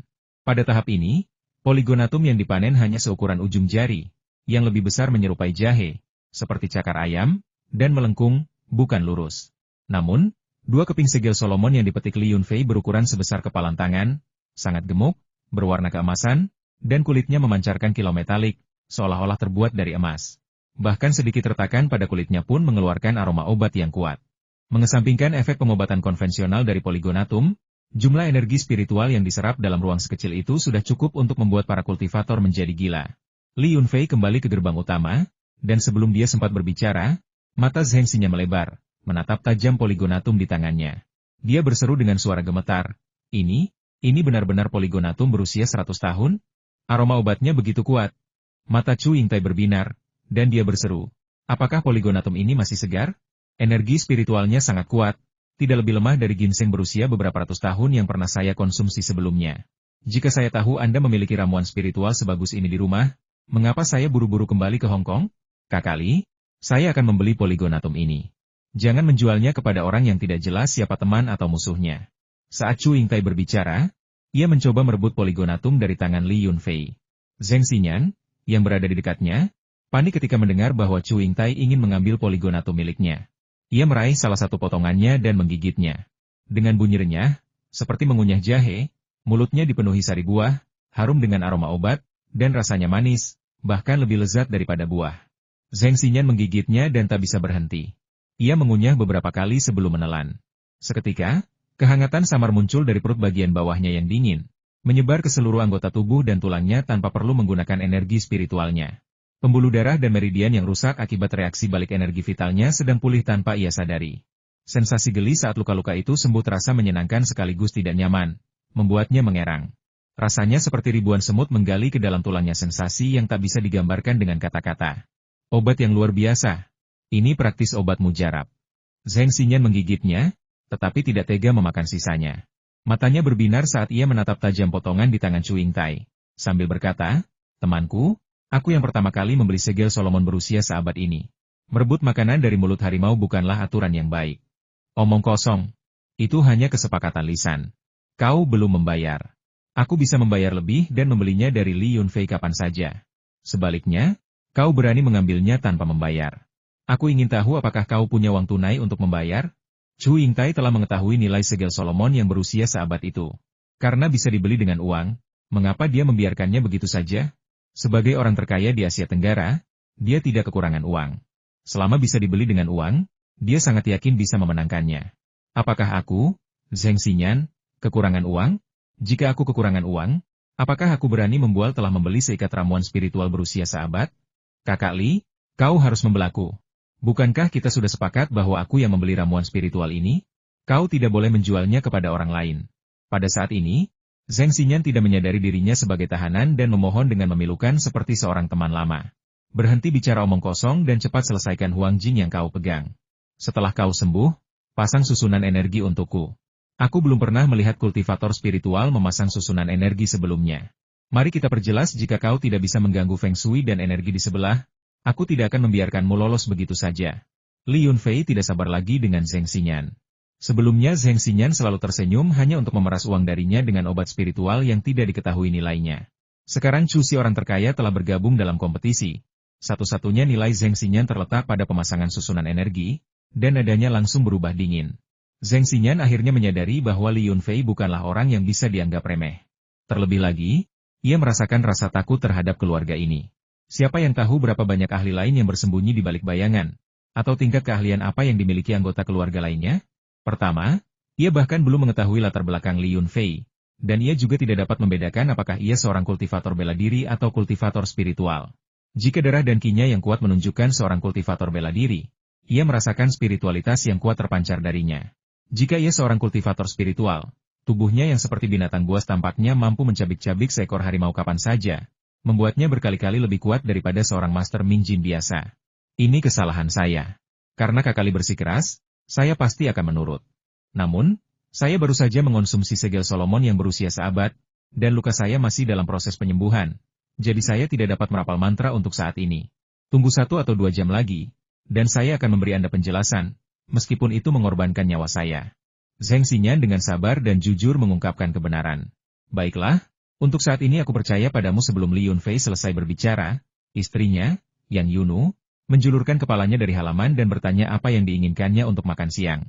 Melihat tingkat kultivasi bela diri Yang Yunu, Zheng Xinyan bergidik kaget, keringat dingin mengalir di dahinya. Mencapai alam kedua kultivasi bela diri di usia semuda itu, dengan kultivasi yang stabil dan ki serta darah yang kuat dan seimbang, sungguh menakjubkan. Seorang seniman bela diri muda tingkat kedua seperti itu sangat langka bahkan di seluruh dunia bela diri. Di antara generasinya, mungkin hanya keturunan langsung dari sekte-sekte bergengsi yang memiliki tingkat kultivasi setinggi itu. Kita kedatangan tamu untuk makan siang di rumah, jadi aku akan memasak beberapa hidangan. Kamu bermainlah dengan anak-anak, jangan khawatir tentang apapun. Li Yunfei memanggil istrinya. Yang Yunu memperhatikan kehadiran orang asing, terutama seorang kultivator spiritual yang terluka, dan meliriknya dengan rasa ingin tahu. Dia cukup terkejut melihat Chu Yingtai berdiri di dekatnya, menyapanya, lalu kembali ke villa. Chu Yingtai mengikuti Li Yunfei masuk ke villa, bertekad untuk makan gratis di sana hari ini. Dia mengambil sedikit segel Solomon, menikmati aroma obatnya yang kuat dan rasa manisnya yang unik, memujinya berulang kali. Seandainya aku mendapatkan sejumlah besar ramuan spiritual berusia seabad ketika masih muda, kultivasiku tidak akan stagnan di sini. Namun, tidak ada kata terlambat untuk memperbaiki keadaan setelah kesalahan terjadi. Saudara Li, berapa banyak ramuan spiritual serupa yang kau miliki? Aku bisa membeli semuanya. Uang bukanlah masalah, kata Chu Yingtai dengan penuh kebanggaan. Tidak, Kakali sudah setuju untuk menjualnya kepadaku. Ada urutan yang tepat dalam segala hal, bukan? Zheng Xinyan memegang potongan segel Solomon yang setengah dimakan dan menatap Chu Yingtai dengan sangat waspada. Hehe, siapa cepat dia dapat memang tidak salah, tapi kita juga harus memperhatikan perbedaan antara kerabat dekat dan kerabat jauh, kan? Begitu Chu Yingtai mengatakan ini, Zheng Xinyan langsung merasa rendah diri. Akhir-akhir ini saya kekurangan uang, jadi saya bisa menjual beberapa ramuan obat kuno kepada Anda. Tapi jumlahnya terbatas, hanya 2 atau 3 dari setiap jenis, jadi jangan terlalu berharap. Jangan bertanya lagi. Mari kita masak dan makan dulu. Setelah selesai makan, kita ada urusan penting yang harus diselesaikan. HMPH. Jika kita tidak menyelesaikan urusan penting dengan baik, Tuan Zheng, jangan pernah memikirkan ramuan obat itu. Anda harus memikirkan uang tebusan Anda dulu. Setelah Li Yunfei selesai berbicara, dia berjalan ke sebuah baskom kecil di halaman, yang dipenuhi siput. Ini adalah siput-siput besar yang dia ambil dari lumpur kemarin ketika kolam dikeringkan. Dia telah mengumpulkan siput sebanyak beberapa baskom, mencucinya beberapa kali, lalu merendamnya dalam air yang sedikit asin. Saat ini, siput-siput itu tidak lagi mengeluarkan gelembung keruh, yang menunjukkan bahwa kotoran di dalamnya sebagian besar telah tercuci bersih, sehingga ini adalah waktu yang tepat untuk memasaknya. Zheng Xinyan merasa sangat sedih, mengikuti mereka ke bak air. Melihat siput di dalamnya, dia tampak sedikit tergoda dan berkata, jika ada makanan lezat, aku akan melakukan apa saja untuk membuatmu bahagia. Apakah kalian tahu cara membuat siput pedas? Aku ahli dalam masakan ini, aku jamin kalian akan puas. Ini akan menghilangkan semua amarah kalian. Hanya memikirkannya saja sudah membuatku ngiler pedas, harum, dan benar-benar otentik. Chu Yingtai tertawa kecil dari samping. Jangan berpikir bahwa hanya karena aku punya aksen selatan, aku takut makanan pedas. Jangan khawatir soal memasak, aku mungkin akan makan lebih banyak hidangan ini daripada kamu. Tapi mari kita perjelas dulu, meskipun kamu memasak semua hidangan hari ini, jangan harap aku akan membeli lebih sedikit ramuan obat kuno. Kau seorang kultivator spiritual, dengan status istimewa dan waktu yang berharga. Namun kau malah bisa memasak? Li Yunfei tampak tidak percaya, menatap Zheng Xinyan dengan tatapan curiga. Apa yang kau katakan? Sebelum aku menjadi murid dan memulai kultivasi, keluargaku menjalankan sebuah restoran. Keahlian kuliner keluarga kami cukup terkenal di Sichuan Selatan. Selama bertahun-tahun, kemampuan kultivasiku mungkin sedikit menurun. Tetapi kemampuan memasakku sama sekali tidak tertinggal. Zheng Xinyan tiba-tiba bersemangat ketika makanan disebutkan, matanya berbinar, dan dia menjadi lebih banyak bicara. 2 sendok makan minyak ditambahkan ke wajan dan dipanaskan hingga berasap.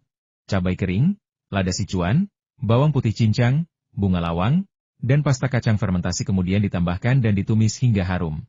Setengah baskom siput yang sudah dibersihkan kemudian ditambahkan dan ditumis dengan api besar.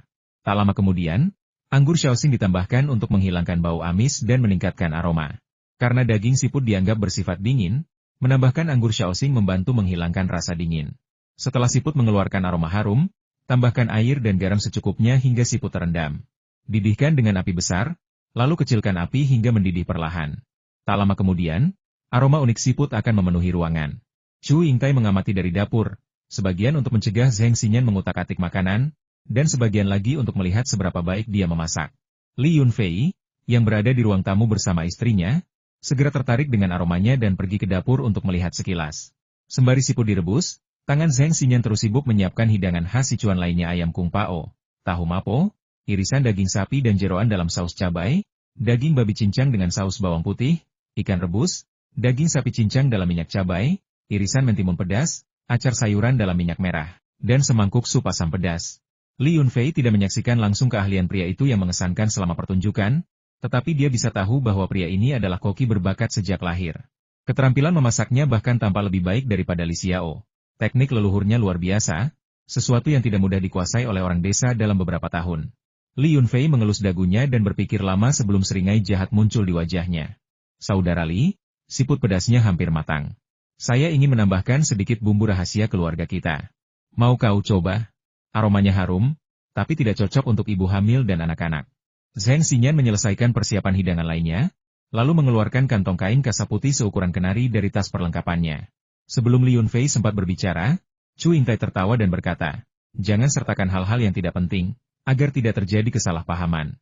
Ini sebenarnya hanya bungkus bumbu warisan keluarga untuk meningkatkan cita rasa. Bahan utamanya adalah kulit biji opium, ditambah 13 jenis rempah khusus. Menambahkan sedikit ke dalam sup atau hidangan daging akan membuatnya terasa sangat lezat.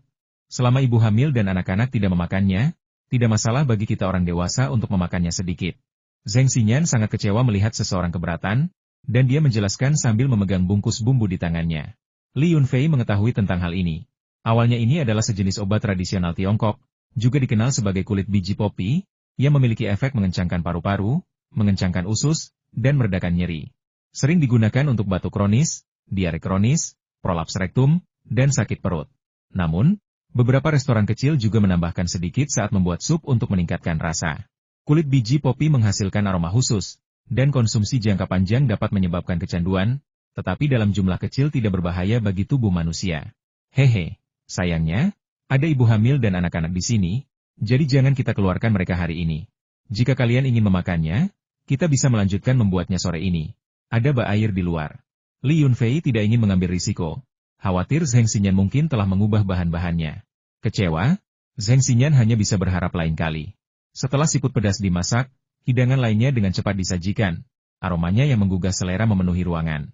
Yang Yunu, yang belakangan ini nafsu makannya kurang, juga duduk di meja lebih awal, menunggu hidangan dari Chef Zheng. Kedua anak itu, memegang pisau, garpu, dan sumpit, mendesak agar makanan segera disajikan. Siput pedas disajikan langsung dalam mangkuk kecil, dengan cabai merah dan acar paprika hijau yang terpampang jelas. Adapun bumbu lainnya, sudah tidak dapat dibedakan dari bahan-bahan lainnya. Aromanya saja sudah membuat Li Yunfei ngiler. Dia mengambil satu dengan tangannya, dan tanpa menggunakan tusuk gigi, langsung memasukkannya ke mulut dan menghisapnya. Daging siput yang pedas dan sedikit membuat lidah kebas sudah ada di dalamnya. Dia meludahkan sisik-sisik dari mulut siput, mengunyahnya perlahan, dan menikmati sepenuhnya rasa yang lezat. Begitu mulai makan, dia tidak bisa berhenti. Li Yunfei mengabaikan segalanya, berseru betapa lezatnya makanan itu. Dia menuangkan segelas anggur tua untuk dirinya sendiri, memakan beberapa siput, dan menyesap anggurnya. Dia sangat bahagia, dan bahkan keinginannya untuk membalas dendam pada Zheng Xinyan sedikit memudar. Namun, sekarang pria itu sudah berada di tangannya. Dia pasti akan mendapat pelajaran berharga. Dia tidak akan berhenti sampai dia memeras setiap tetes kekuatan terakhir darinya pada sore hari. Tercium aroma anggur, Chu Yingtai dan Zheng Xinyan menarik kursi dan duduk di meja. Tanpa desakan Li Yunfei, mereka menuangkan anggur untuk diri mereka sendiri. Chu Yingtai sudah mencicipi anggur yang tersimpan di penyimpanan ruangnya. Sementara Zheng Xinyan sangat gembira mencicipi kelezatan yang diresapi energi spiritual yang samar untuk pertama kalinya. Namun, setelah beberapa tegukan, ia diam-diam dipenuhi rasa takut. Ia berpikir, jika setiap makanan mengandung bahan-bahan yang diresapi energi spiritual, fondasi mendalam macam apa yang dibutuhkan untuk menghasilkan orang seperti itu? Sektenya dianggap sebagai kelas menengah atas di dunia seni bela diri. Selama lebih dari 10 tahun ia berada di sekte tersebut, ia belum pernah melihat banyak bahan yang mengandung energi spiritual. Bahkan ketika pemimpin sekte sedang mengasingkan diri, ia menggunakan setengah akar ginseng yang dibelinya sementara, yang usianya kurang dari 100 tahun. Dibandingkan dengan Li Yunfei, pemimpin sekte ini praktis seperti pengemis. Lihat dia. Dia tidak hanya menjual ginseng berusia seabad dan tanaman polygonatum berusia seabad untuk mendapatkan uang, tetapi bahkan makanan dan minuman di rumahnya pun diresapi dengan energi spiritual yang samar.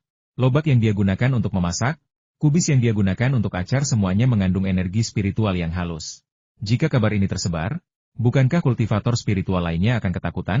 Oleh karena itu, Zheng Xinyan menyantap makanan itu dengan perasaan cemas, tidak mampu merasakan kegembiraan meskipun makanannya lezat. Sebaliknya, kedua anak itu sangat gembira, berteriak bahwa makanannya enak dan jauh lebih baik daripada masakan Chef Li. Dengan bahan yang sama, semakin baik teknik memasaknya, semakin enak rasanya. Keterampilan Li Yunfei adalah keterampilan seorang otodidak, secara umum bagus, tetapi belum cukup matang untuk diteliti lebih lanjut. Li Xiao dan ayahnya, di sisi lain, adalah otodidak, sebagian besar menemukan cara memasak sendiri, kurang memiliki dasar dan pengalaman yang terakumulasi. Dibandingkan dengan keterampilan leluhur Zheng Xinyan yang diturunkan dari generasi ke generasi, mereka tentu saja tidak dapat dibandingkan. Setelah selesai makan, kedua anak itu berlari pulang, mungkin untuk segera pergi ke sekolah. Li Yunfei sudah memesan beberapa ayam jantan dan meninggalkannya di gerbang untuk dijaga oleh Jimbi dan Tongbi, untuk berjaga-jaga. Zheng Xinyan tahu dia tidak bisa menghindarinya. Jadi dia tidak membuang-buang kata, hanya mengatakan bahwa tidak seorang pun boleh mengganggunya selama ritual. Dia menambahkan bahwa ayam jantan itu tidak perlu. Itu hanya untuk menipu orang biasa dan menciptakan suasana teror. Praktisi spiritual sejati dapat menggunakan artefak magi sementara untuk membuat formasi dan mengendalikan energi di sekitarnya. Li Yunfei dan Chu Yingtai mencarikan tempat yang tenang untuknya dan memintanya untuk duduk tenang sejenak. Entah itu untuk penyembuhan atau menenangkan pikirannya, asalkan pekerjaannya selesai. Yang Yunu juga bisa merasakan identitas kultivasi spiritual Zheng Xinyan. Melihat mereka berkumpul secara misterius, dia diam-diam mengikuti mereka. Melihat ketertarikannya, Li Yunfei tidak menyembunyikan apapun darinya dan menceritakan apa yang terjadi pagi itu. Mendengar itu, Yang Yunu sangat marah dan berkata, Su Jingshou di sebelah adalah bajingan sejati. Kita tidak mempersulit mereka. Namun mereka malah menyewa kultivator spiritual untuk menyakiti kita. Pantas saja aku merasakan energi di sekitarku kacau saat itu. Ternyata seseorang memasang susunan untuk mengganggu vitalitas pertanian kita. Jangan marah, jangan sampai sakit karena marah. Lihat, kakek sudah menangkap orang ini, dan aku bisa menanganinya sesuai keinginanku. Terlepas dari segalanya, Su Jingshou harus menanggung akibatnya. Dia menyewa seorang praktisi spiritual untuk menghancurkan fondasi pertanian kita, jadi kita akan melakukan hal yang sama padanya, mengubah gunung tandusnya menjadi tanah gersang. Li Yunfei memegang tangan istrinya, mencoba menenangkannya. Yang Yunu, yang sedang hamil, menjadi semakin mudah tersinggung. Mendengar itu, dia mengangguk dan berkata, itulah yang seharusnya kita lakukan. Hanya karena kita tidak menunjukkan taring bukan berarti kita mudah dikalahkan. Mari kita hancurkan dulu feng shui pertanian mereka, lalu cari seseorang untuk mengusir mereka. Zheng Xinyan berdiri dari tanah, tepat pada waktunya untuk mendengar kata-kata Yang Yunu yang penuh amarah. Diam-diam ia menyeka keringat dingin, mengutuk Su Jingshou dan Lu Chenggong dalam hatinya. Kalian berdua orang biasa, apa yang kalian lakukan sampai memprovokasi para ahli bela diri ini? Aku tidak bertanya sebelumnya, dan itulah sebabnya aku mengalami kemunduran ini. Kalian berdua, semoga beruntung. Kakak ipar, saya akan berusaha sebaik mungkin soal feng shui. Sebenarnya, kalian berdua berasal dari dunia bela diri. Jadi seharusnya kalian sudah pernah mendengar desas-desus tentang mengubah angin dan air. Kita hanya bisa memilih formasi dan metode berdasarkan lingkungan setempat. Urat bumi di kedua ladang kalian terhubung, itulah sebabnya saya bisa merapal mantra. Jika itu puncak gunung yang lebih jauh, saya tidak akan bisa merapal mantra. Zheng Xinyan menjelaskan dengan gugup, takut mereka akan meminta sesuatu yang tidak bisa dia lakukan. Jangan bicara soal dunia bela diri padaku. Kami hanya orang biasa. Kami tidak pernah terlibat di dalamnya. Lagi pula, kami tidak meminta banyak, kami hanya ingin kau membuat kekacauan di pertanian sebelah, kata Yang Yunu dengan marah, masih dipenuhi amarah. Zheng Xinyan hampir menangis. Astaga, kau masih sangat muda dan sudah menjadi ahli kekuatan batin. Kau pasti telah mencapai tingkat kultivasi seni bela diri tingkat kedua. Jika kau mengatakan bahwa kau bukan seorang seniman bela diri dengan tingkat kultivasi ini, lalu berapa banyak orang di dunia seni bela diri ini yang berani mengatakan bahwa mereka adalah seorang seniman bela diri? Li Yunfei harus membela istrinya, jadi dia segera berkata, Tuan Zheng, cepatlah ucapkan mantramu. Jangan membuat istriku marah. Jika dia benar-benar mematahkan lengan dan kakimu, aku tidak akan bisa berkata apa-apa. Dalam hal itu, kau bahkan bisa menghancurkan bisnismu menjual obat-obatan spiritual. Chu Yingtai tertawa dari samping, untunglah dia lumpuh. Saat berbisnis, saya benci ketika orang mencoba mengambil barang dari saya. Kakak Li, kau terlalu baik. Apa gunanya mengikuti aturan saat berurusan dengan tahanan? Aku akan membeli ramuan yang kau janjikan padanya dengan harga 2 kali lipat. Li Yunfei tersenyum dan melambaikan tangannya, menatap Zheng Xinyan dengan tatapan bertanya, seolah ingin mengatakan kepadanya bahwa pilihannya menentukan nasibnya. Setelah mengatakan semua itu, Zheng Xinyan tidak berani bermain-main lagi. Dia segera mengeluarkan lebih dari selusin keping giok kecil dari kantung serbaguna di pinggangnya. Kepingan-kepingan itu dilapisi dengan pola terbalik dan memancarkan energi spiritual samar-samar. Ini semua artefak pengaturan susunan yang tersisa di kantung harta karunku. Jika aku menggunakan semuanya pada susunan ini, aku jamin gunung tandus di sebelahnya akan menjadi tandus dan tidak dapat menumbuhkan sehelai rumput pun. Zheng Xinyan menggertakkan giginya dan mulai mengerahkan seluruh kekuatannya. Sambil memegang sepotong giok di tangan kirinya, membuat segel tangan dengan tangan kanannya, melangkah dalam langkah gang surgawi, dan melafalkan mantra, energi di sekitarnya mulai sedikit bergetar, memancar keluar dari kakinya membentuk aura yang aneh. Beberapa pusaran angin kecil berputar mengikuti langkahnya. Li Yunfei melindungi istrinya dan mundur lebih dari 10 langkah. Ini adalah pertama kalinya dia melihat seseorang melakukan sihir, dan matanya penuh rasa ingin tahu. Pada saat yang sama, dia membuka keenam inderanya dan dengan hati-hati mengamati perubahan energi di sekitarnya. Chu Yingtai juga sedikit memejamkan matanya dan menggunakan metode kultivasi spiritual yang unik untuk merasakan perubahan energi vital di sekitarnya. Zheng Xinyan tiba-tiba menghentakkan kakinya, tangannya membentuk segel tangan sambil menunjuk ke arah gunung tandus di sebelahnya. Medan energi yang terkumpul menemukan jalan keluar, berubah menjadi gelombang energi tak terlihat yang menyapu ke arah gunung. Pada saat yang sama, dia menembakkan 3 keping giok dengan tangan lainnya, menancapkannya di lokasi berbeda di bawah kakinya. Kekuatannya sangat besar.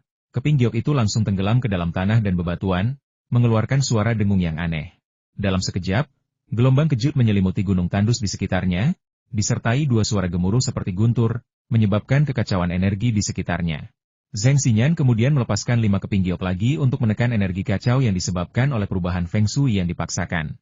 Teknik intens itu membuatnya basah kuyup oleh keringat, seolah-olah dia baru saja keluar dari air. Untungnya, setelah berhasil menekan medan energi kacau itu, Li Yunfei merasakan hembusan angin lembut membelai wajahnya.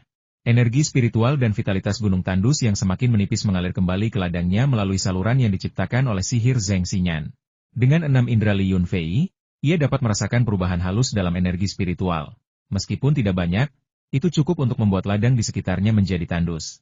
Zheng Xinyan melemparkan 2 keping giok lagi, yang menghilang ke dalam tanah di bawah kakinya. Akhirnya, dia menghentikan mantra, duduk dengan berat di tanah, terengah-engah, dan bergumam, aku telah menyelesaikan misiku. Formasi ini selesai. Dalam waktu kurang dari 3 hari, ladang di sebelah akan menjadi sangat tandus sehingga akan sulit menemukan bahkan sehelai daun hijau pun. Begitu selesai berbicara, setetes darah menetes dari sudut mulut Zheng Xinyan. Dia menggosok kepalanya kesakitan dan merintih. Ini adalah efek samping dari penggunaan mantra secara paksa. Semakin kuat mantranya, semakin parah efek sampingnya. Aku hanya menggunakan susunan sementara di sebelah untuk mengelabui orang, tetapi di sini kita menggunakan susunan permanen. Selama artefak sihir yang digunakan tidak dihancurkan, susunan ini akan tetap efektif selamanya. Melihat Zheng Xinyan muntah darah karena kelelahan, keinginan Li Yunfei untuk membalas dendam semakin berkurang. Ia hanya pernah mendengar tentang efek balasan yang dapat ditimbulkan oleh kultivator spiritual terhadap mantra sebelumnya, dari kitab pencerahan Dao, dan ini adalah pertama kalinya ia menyaksikannya secara langsung. Ini adalah efek balasan dari teknik susunan. Ia pernah mendengar bahwa efek balasannya bahkan lebih kuat ketika kultivator spiritual menggunakan mantra pada orang biasa.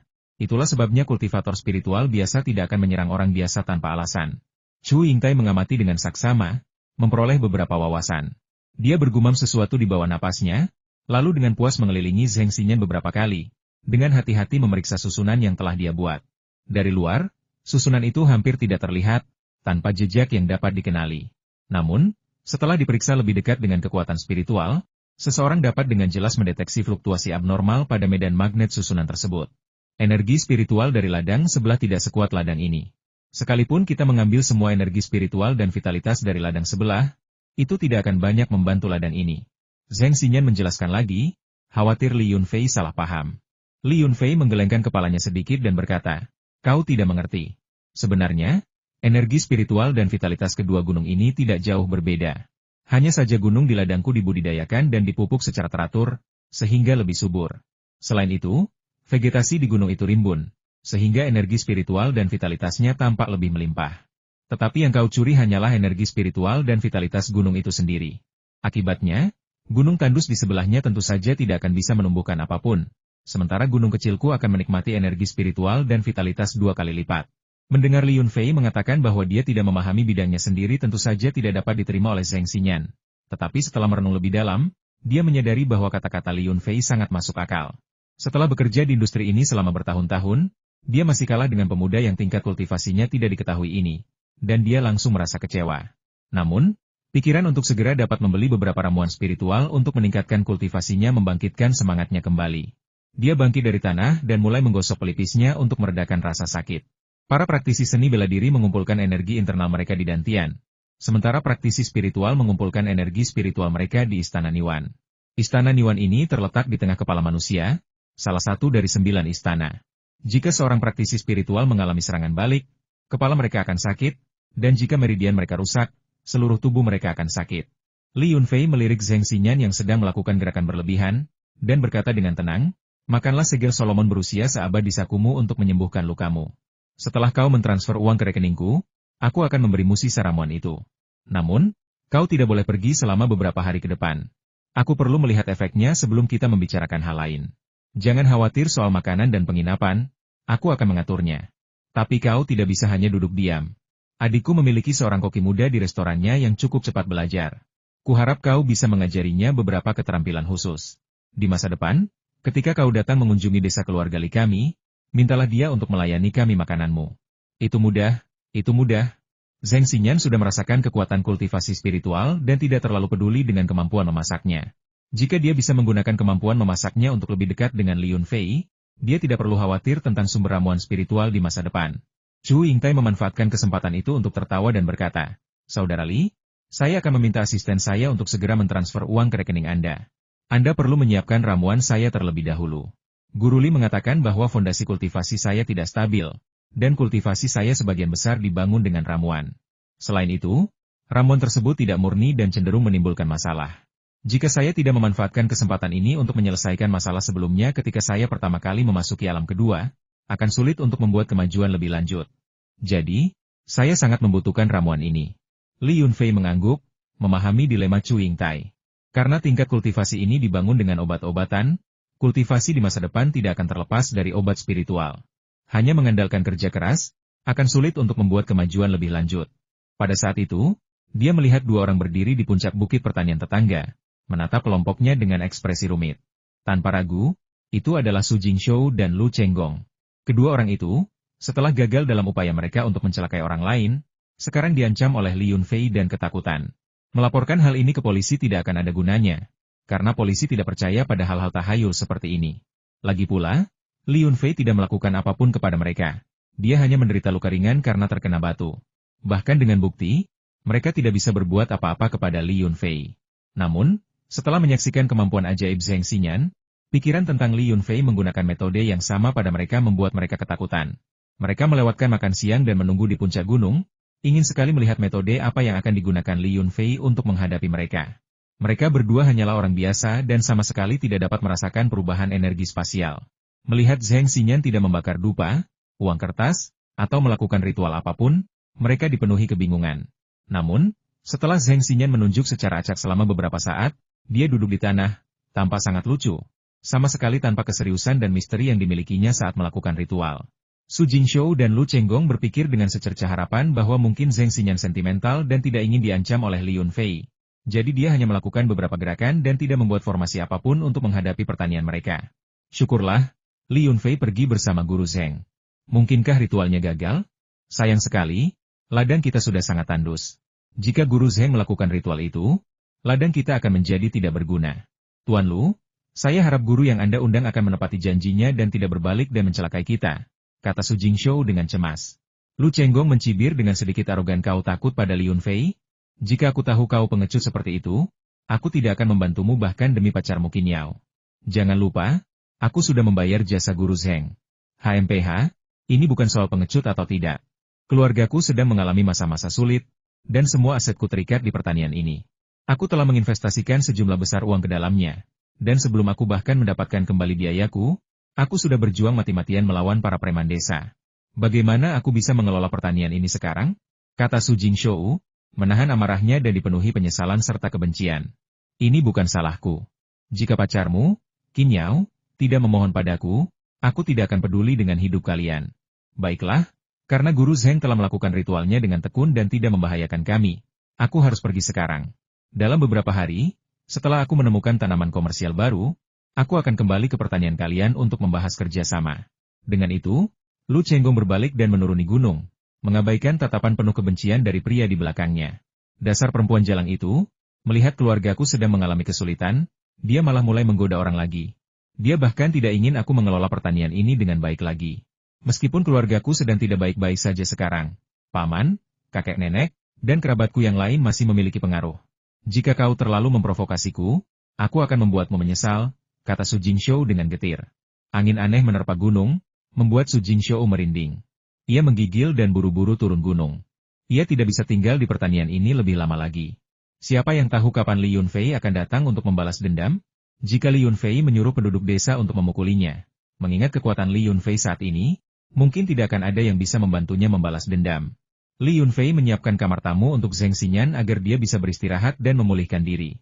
Chu Yingtai, membawa setengah bagian poligonatum, bersiap untuk kembali ke hotel rumah bambu untuk menikmatinya. Namun, setibanya di gerbang pertanian, dia melihat dua orang asing berpenampilan aneh mengintip ke dalam pertanian. Saat melihatnya, mereka menunjukkan aura yang mengancam dan waspada. Jantung Chu Yingtai berdebar kencang. Dia berbalik dan kembali ke Villa Li Yunfei, berteriak panik, "Saudara Li, ada dua orang asing di gerbang pertanian. Mereka sepertinya orang-orang istimewa dari luar negeri. Mereka sangat kuat, dan aura sekecil apapun yang mereka pancarkan sangat menakutkan. Mereka sepertinya bermusuhan denganku. Aku tahu aku bukan tandingan mereka, jadi aku segera kembali." Mendengar itu, Li Yunfei langsung marah besar. Sialan, pikirnya, orang asing ini sudah terlalu berani. Apakah mereka pikir aku mudah dikalahkan hanya karena mereka belum menunjukkan taring mereka? Mereka berani mengirim agen khusus untuk memblokir gerbang pertanianku?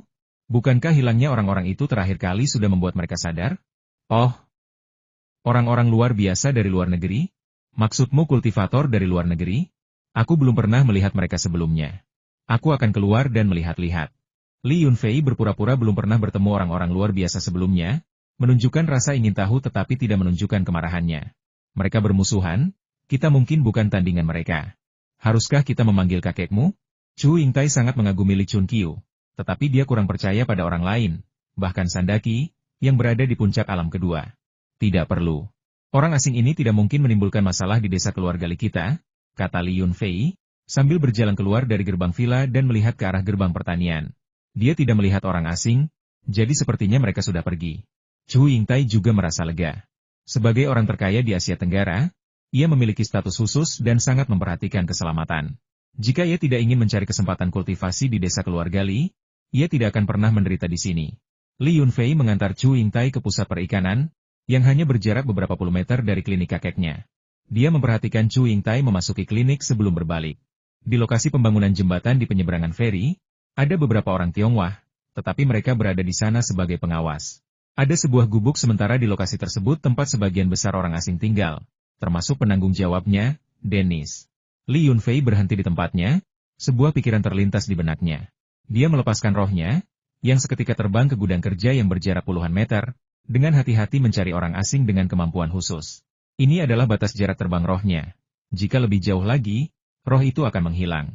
Namun, kenyataan bahwa roh telah terbang begitu jauh dari tubuh fisik telah mencapai efek yang diinginkan. Pencarian cepat mengungkapkan dua orang asing berpengaruh sedang mengobrol di sebuah gudang. Mereka berbicara bahasa Inggris dengan lancar, yang memudahkan Li Yunfei untuk menguping. Sialan, kenapa ada fluktuasi energi spiritual yang aneh di desa pegunungan terpencil ini? Ini bukan kekuatan supranatural barat, ini pasti kekuatan spiritual yang unik dari timur. Ladang kecil itu sangat misterius dan aneh. Organisasi kepala bawang kami mencoba masuk untuk menyelidiki rahasia pemilik ladang. Tetapi mereka menghilang secara misterius dan kami belum menemukan satu petunjuk pun. Seorang pria berambut coklat berusia 30-an berteriak marah. Seorang pria kekar dan botak lainnya berkata, di negeri timur yang misterius ini, bukankah wajar bertemu beberapa kultivator spiritual? Orang tua yang langsung berbalik begitu melihat kita adalah kultivator spiritual yang kuat. Kita baru saja tiba di sini dan belum tahu situasinya, jadi jangan bertindak gegabah, Atau kita mungkin mati seperti anjing gila tanpa alasan yang jelas. Dengan kemampuan berenang anjing gila, dia bisa menangkap hiu hidup-hidup, namun dia malah tenggelam. Sungguh menggelikan. Aku tahu itulah sebabnya aku sangat menahan diri. Selama kita bisa membantu organisasi menemukan meteorit matahari, misi kita akan selesai, dan kita akan segera pulang. Kau harus mengerti bahwa aku tidak ingin tinggal di negara yang menakutkan dan misterius ini bahkan semenit pun lebih lama. Pria tua yang kutabrak saat turun dari pesawat itu tampak seperti bisa membunuh kita berdua hanya dengan satu jari. SSST, Flander. Jangan bicara lagi, aku tidak mau mendengar tentang ini.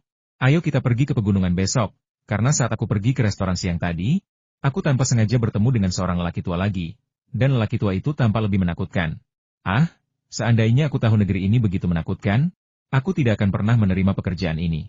Memikirkan kengerian itu, suara pria botak itu bergetar.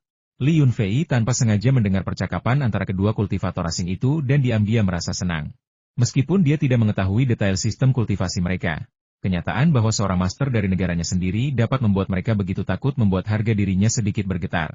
Pada kenyataannya, tingkatan kultivasi tidak terlalu rumit, dan selain tingkatan utama, pembagian antara tingkatan minor tidak begitu jelas.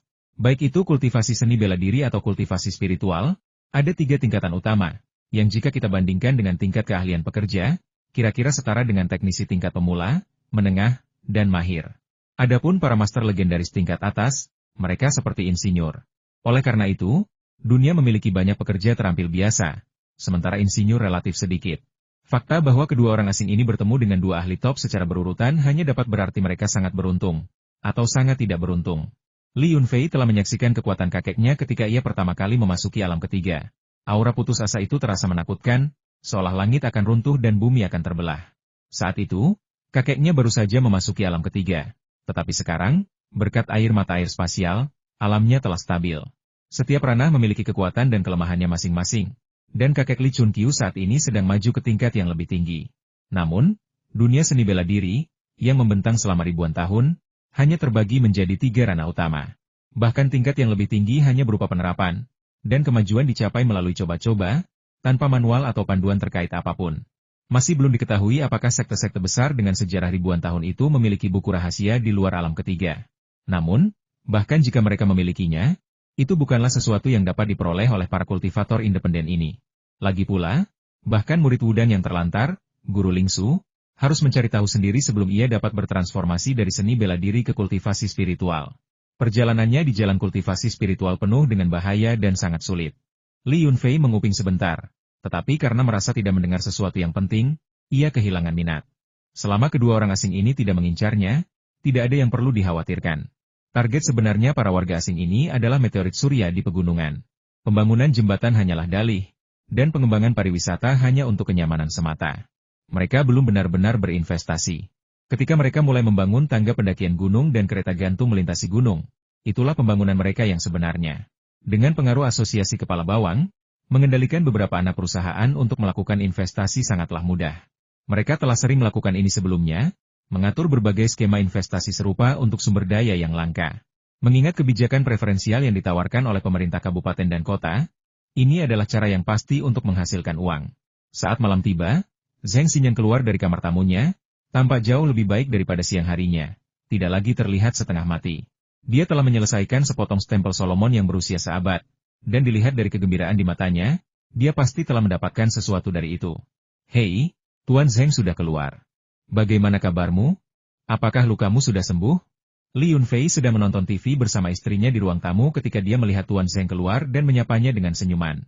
Yang Yunu masih menganggapnya sebagai musuh yang telah membunuh suaminya, dan tahanan yang dibawa pulang oleh kakeknya.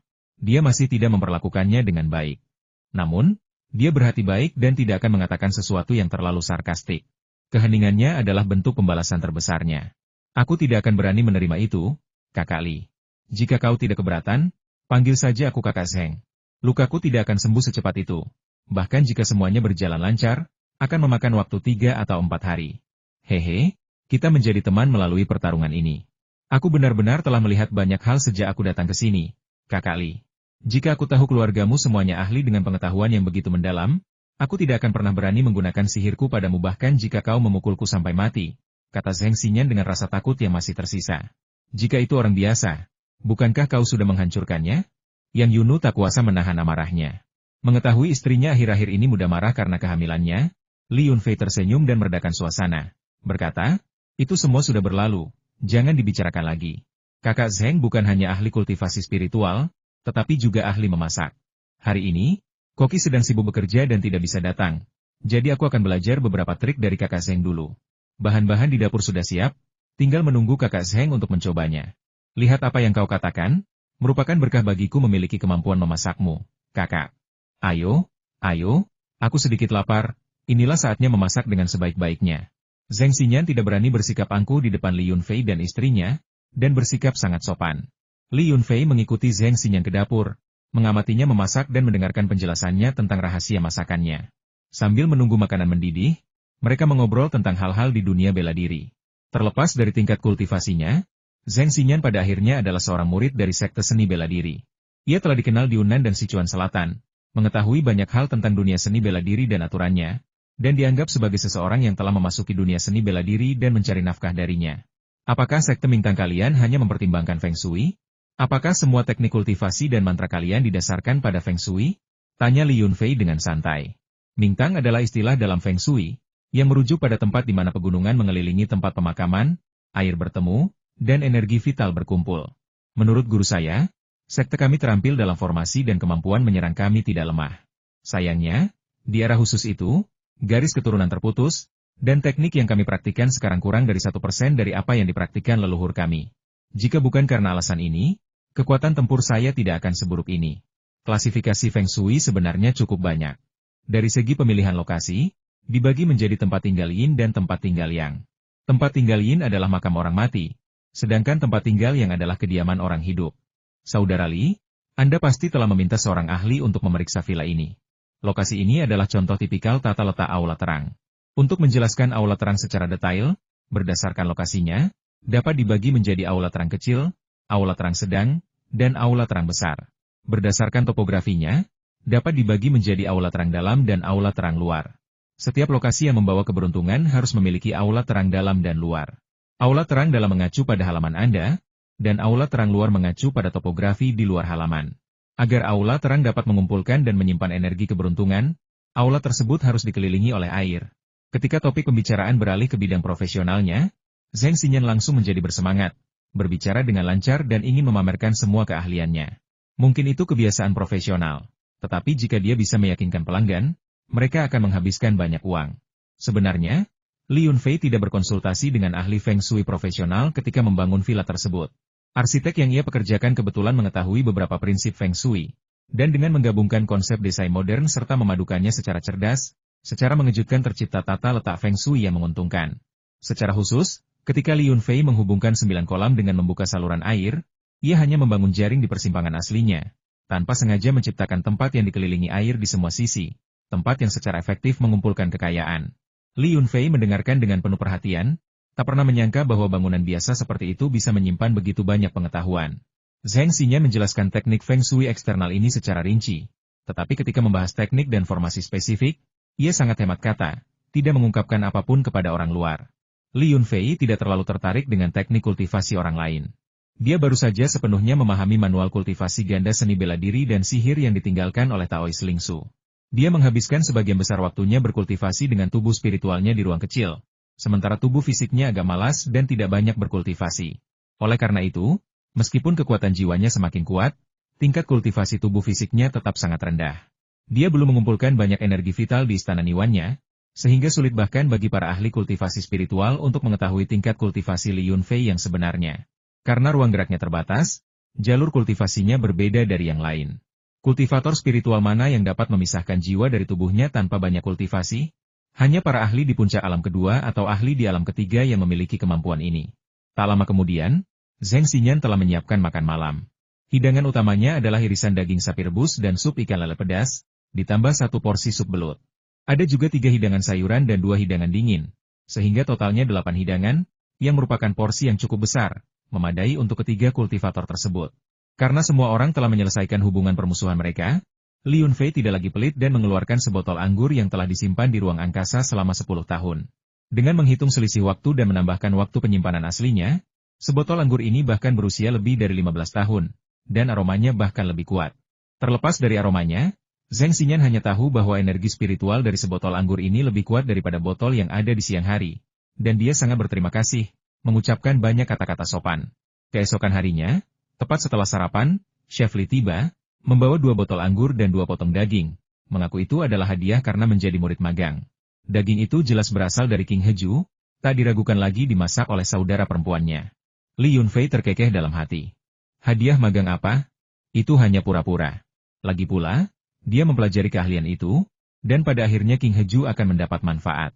Rencana saudara perempuannya untuknya tidak sia-sia. Saat berurusan dengan orang luar, amarah Zheng Xinyan yang arogan kembali muncul. Dia hanya melirik Chef Li dan berkata dengan acuh tak acuh, "Aku tidak menerima murid magang. Aku hanya mengajarimu beberapa keterampilan khusus sebagai bentuk penghormatan kepada kakak Li. Adapun seberapa jauh kau bisa mempelajarinya, itu tergantung pada pemahamanmu. Aku tidak bisa menjamin bahwa kau dapat menguasai keterampilan leluhurku." Ya, Tuan Zheng benar. Aku tidak berani berharap apapun. Bisa mempelajari beberapa keterampilan khusus saja sudah merupakan keberuntunganku.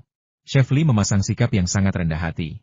Ia telah mendengar dari Li Yunfei bahwa pria parubaya dengan kulit agak pucat ini adalah seorang koki ulung, dengan tradisi keluarga yang telah berlangsung selama beberapa generasi dan reputasi yang hebat di Sichuan Selatan. Ia sudah lama tergoda oleh hal ini. Tentu saja, ketika menjadi seorang murid magang, pasti akan dimarahi. Li Yunfei tidak ingin membongkar kepura-puraan guru Zheng.